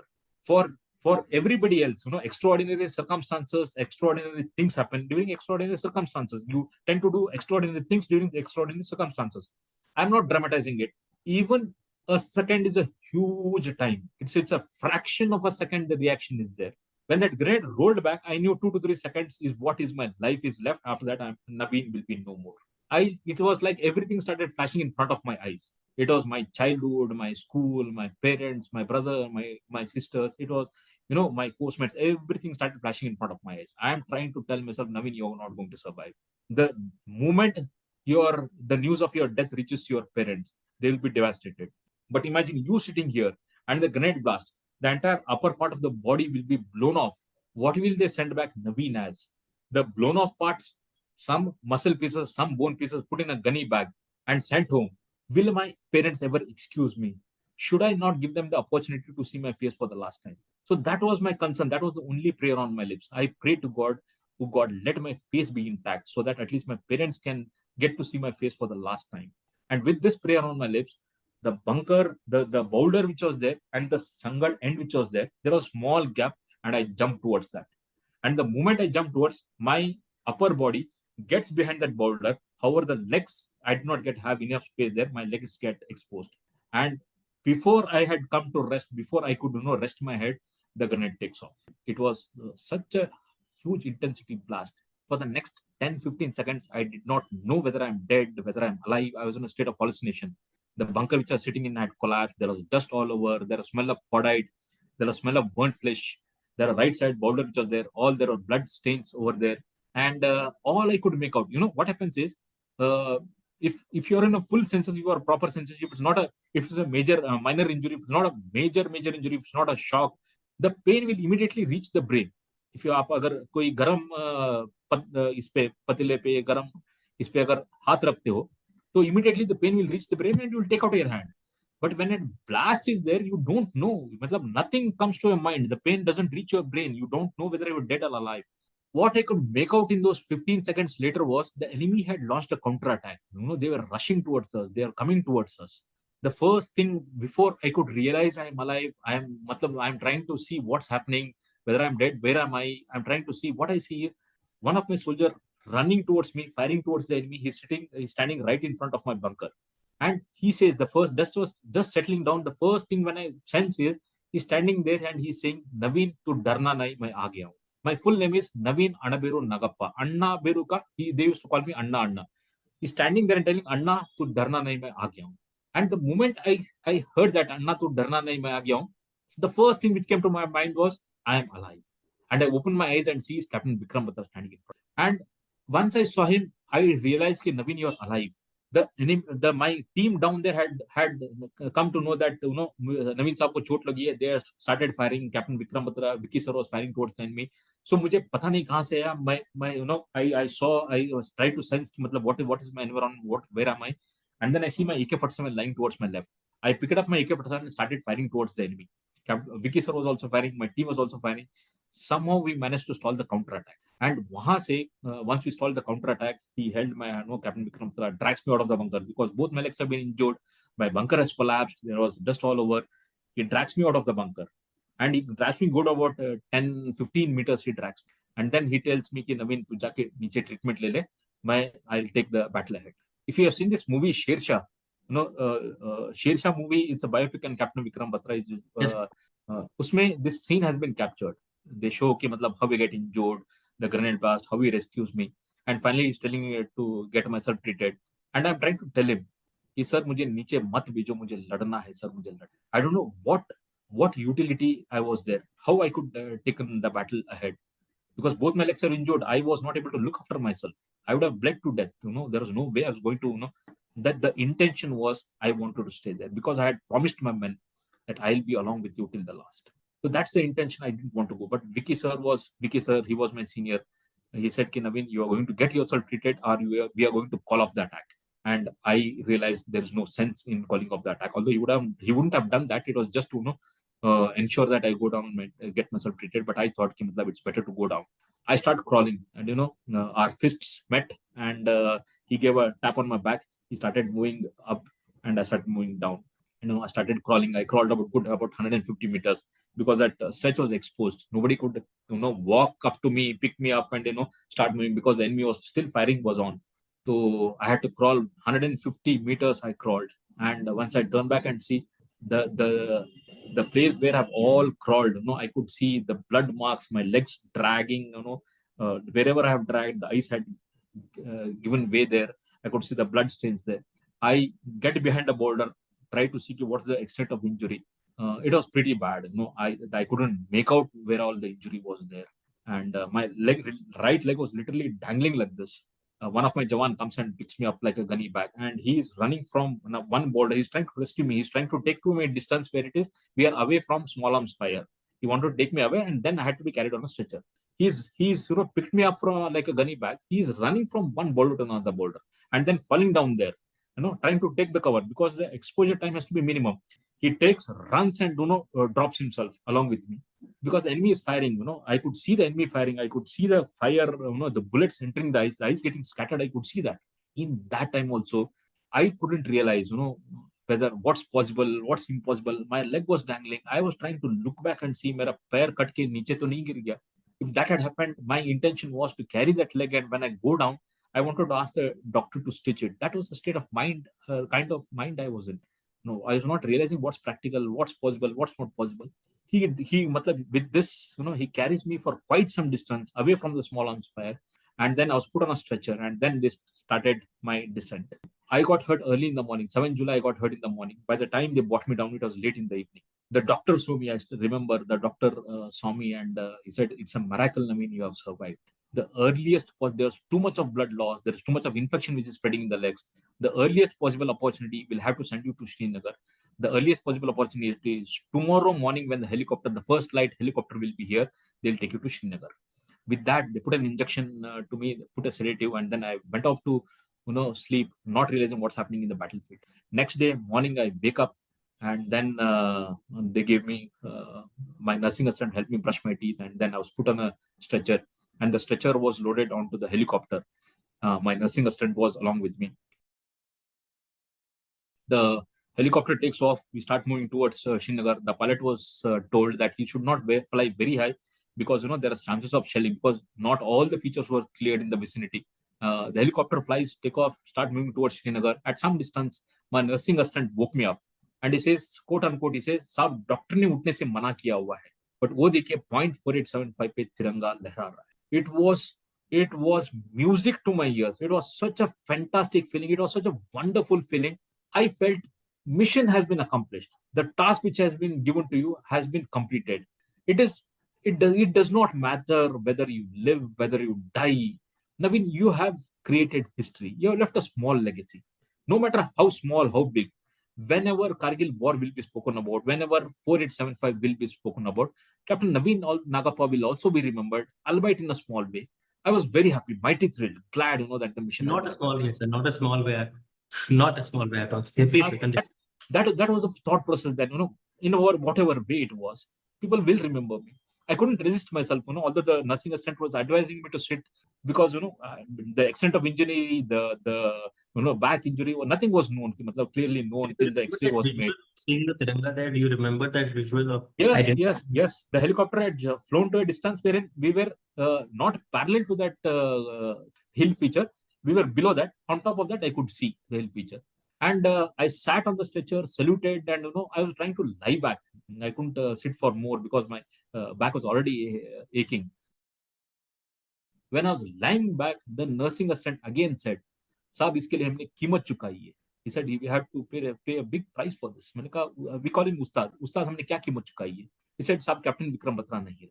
So that was one thing which hit me hard. I couldn't take it. I was in a semi-unconscious state, and the moment this was told to me, I almost collapsed. I went into an unconscious state, and at a hindsight, if I think he was the person who had told me, "गले लगना यार, न जाने कौन सी मुलाकात आखिरी होगी," and now अभी मुलाकात कभी नहीं हो सकती. So that really hit me hard. I don't know how much time I was unconscious. I was taken to Srinagar. I was treated there. They couldn't control the infection. I was sent to Delhi, base hospital Delhi. Base hospital Delhi, they tried to save my leg, put in some blood, give my body some blood, and at least ensure that I'm alive. After that, they tried to save my leg. They sent me to ARA Super Specialty Army Hospital, which is again in Delhi. I was treated at these three different places for a period of 21 months. And I underwent 8 major surgeries. Minor surgeries, I don't even remember. The splinters are still there in the body. The grenade blast has left the splinters inside my body. And whenever the splinter used to double, a small incision would be there, small surgery would be there. They have to take out that splinters. There are still splinters. Whenever I go to the airport, they scan me, the beep is always there. They take me inside, and then I have to explain कि मतलब ये problem है. I have to show a disability certificate given by the army. So the treatment was very intensive for 21 months, you can imagine. And 21 months later, I went to Pune, Artificial Limb Center, Pune. Although I don't have the amputation is there, shortening is there, partial paralysis is there, but amputation is in one leg. but I don't wear those artificial limbs.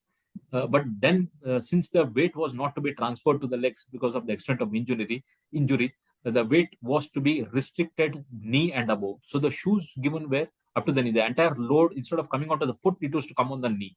That was the kind of shoes which was given to both my legs, and I was on a crutch. On both the hands, I was given crutches, and I was given to understand that I will not be able to walk for the rest of my life without support. Of course, I will be able to walk, but I'll have to take some kind of a support for the rest of my life. With that said, legs, supported by the braces at both legs up to the knee level, and with the crutches in my hand, I was declared medically unfit to serve in the defense forces. I was discharged from army, and my doctor had come to drop me to the airport. He had told me this in the airport. From my transit from Delhi to Bangalore and Bangalore to Hubli, Delhi to Bangalore, I came in flight, and then my brother had come to pick me up, and he drove me to Hubli.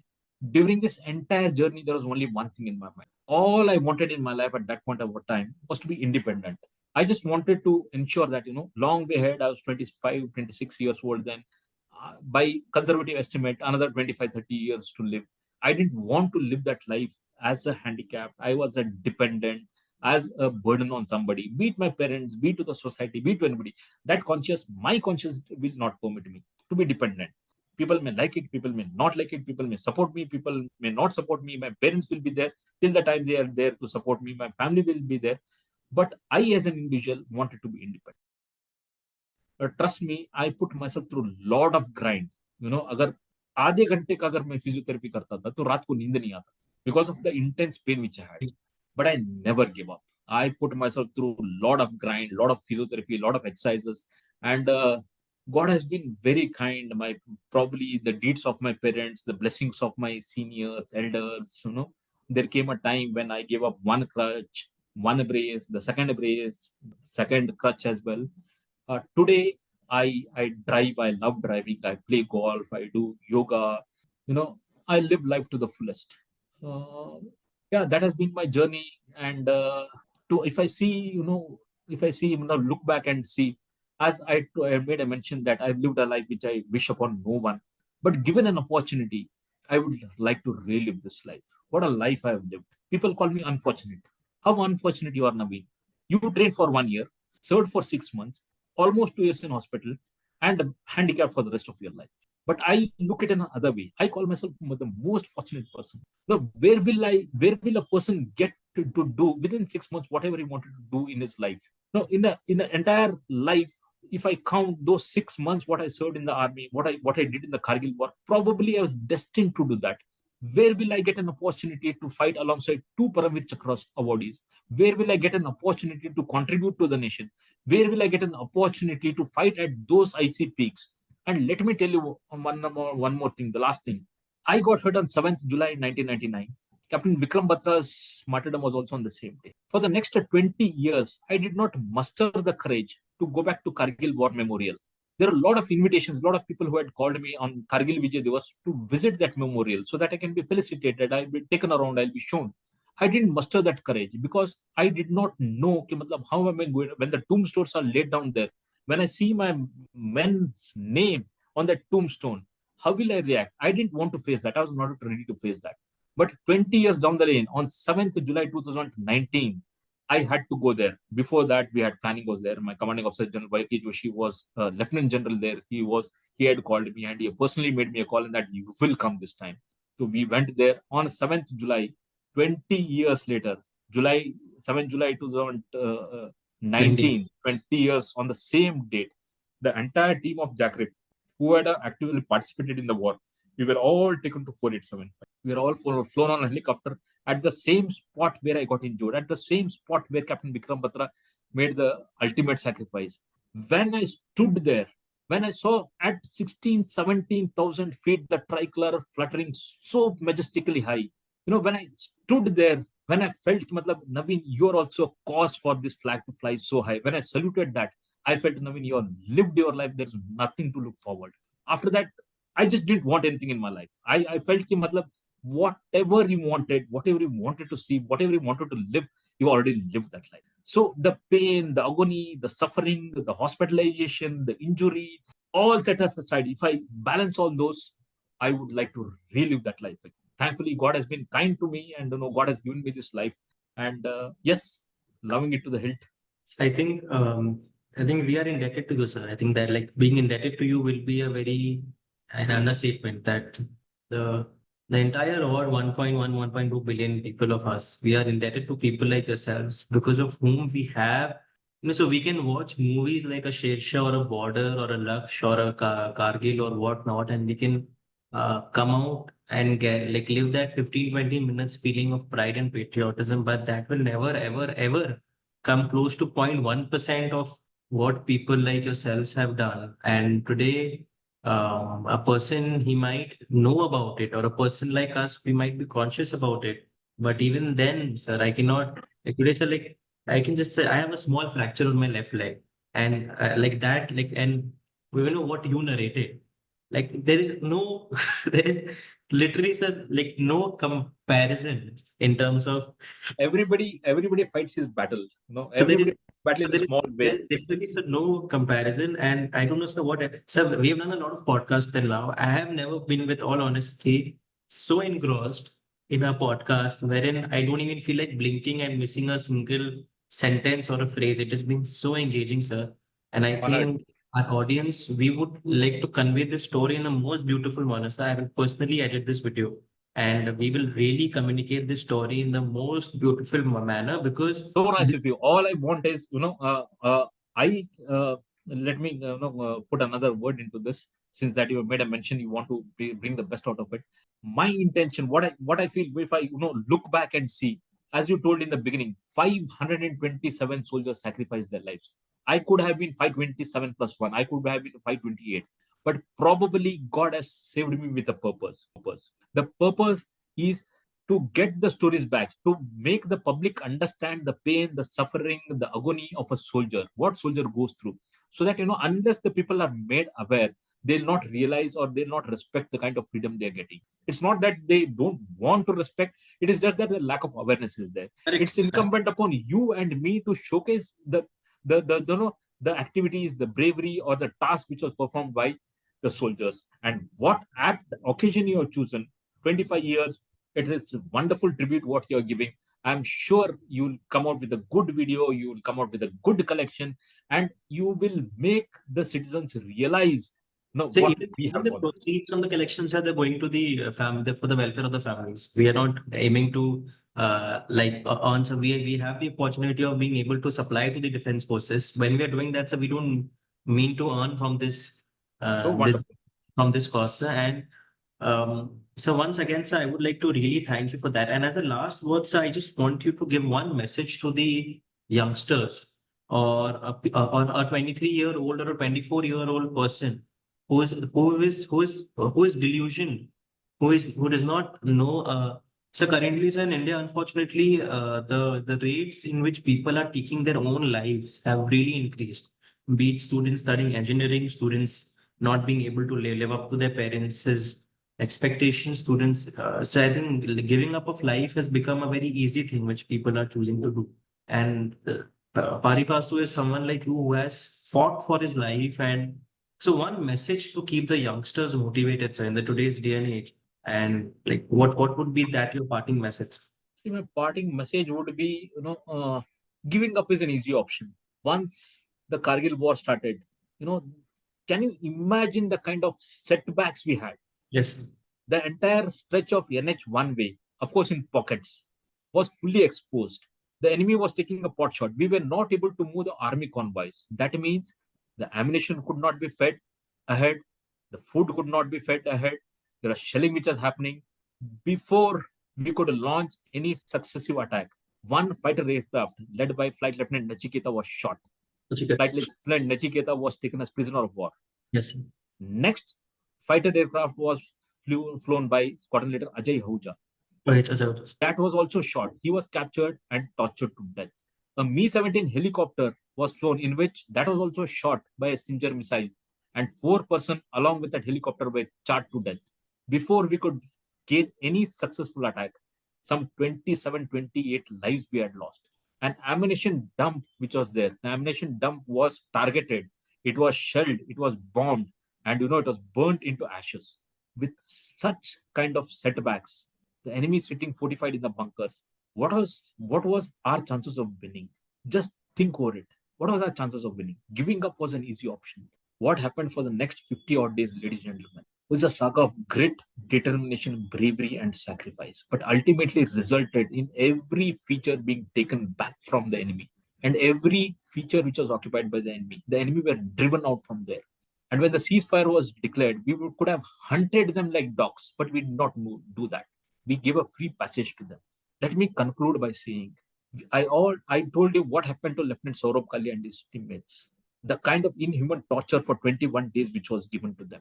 On the contrary, what the Indian Army did also needs to be told.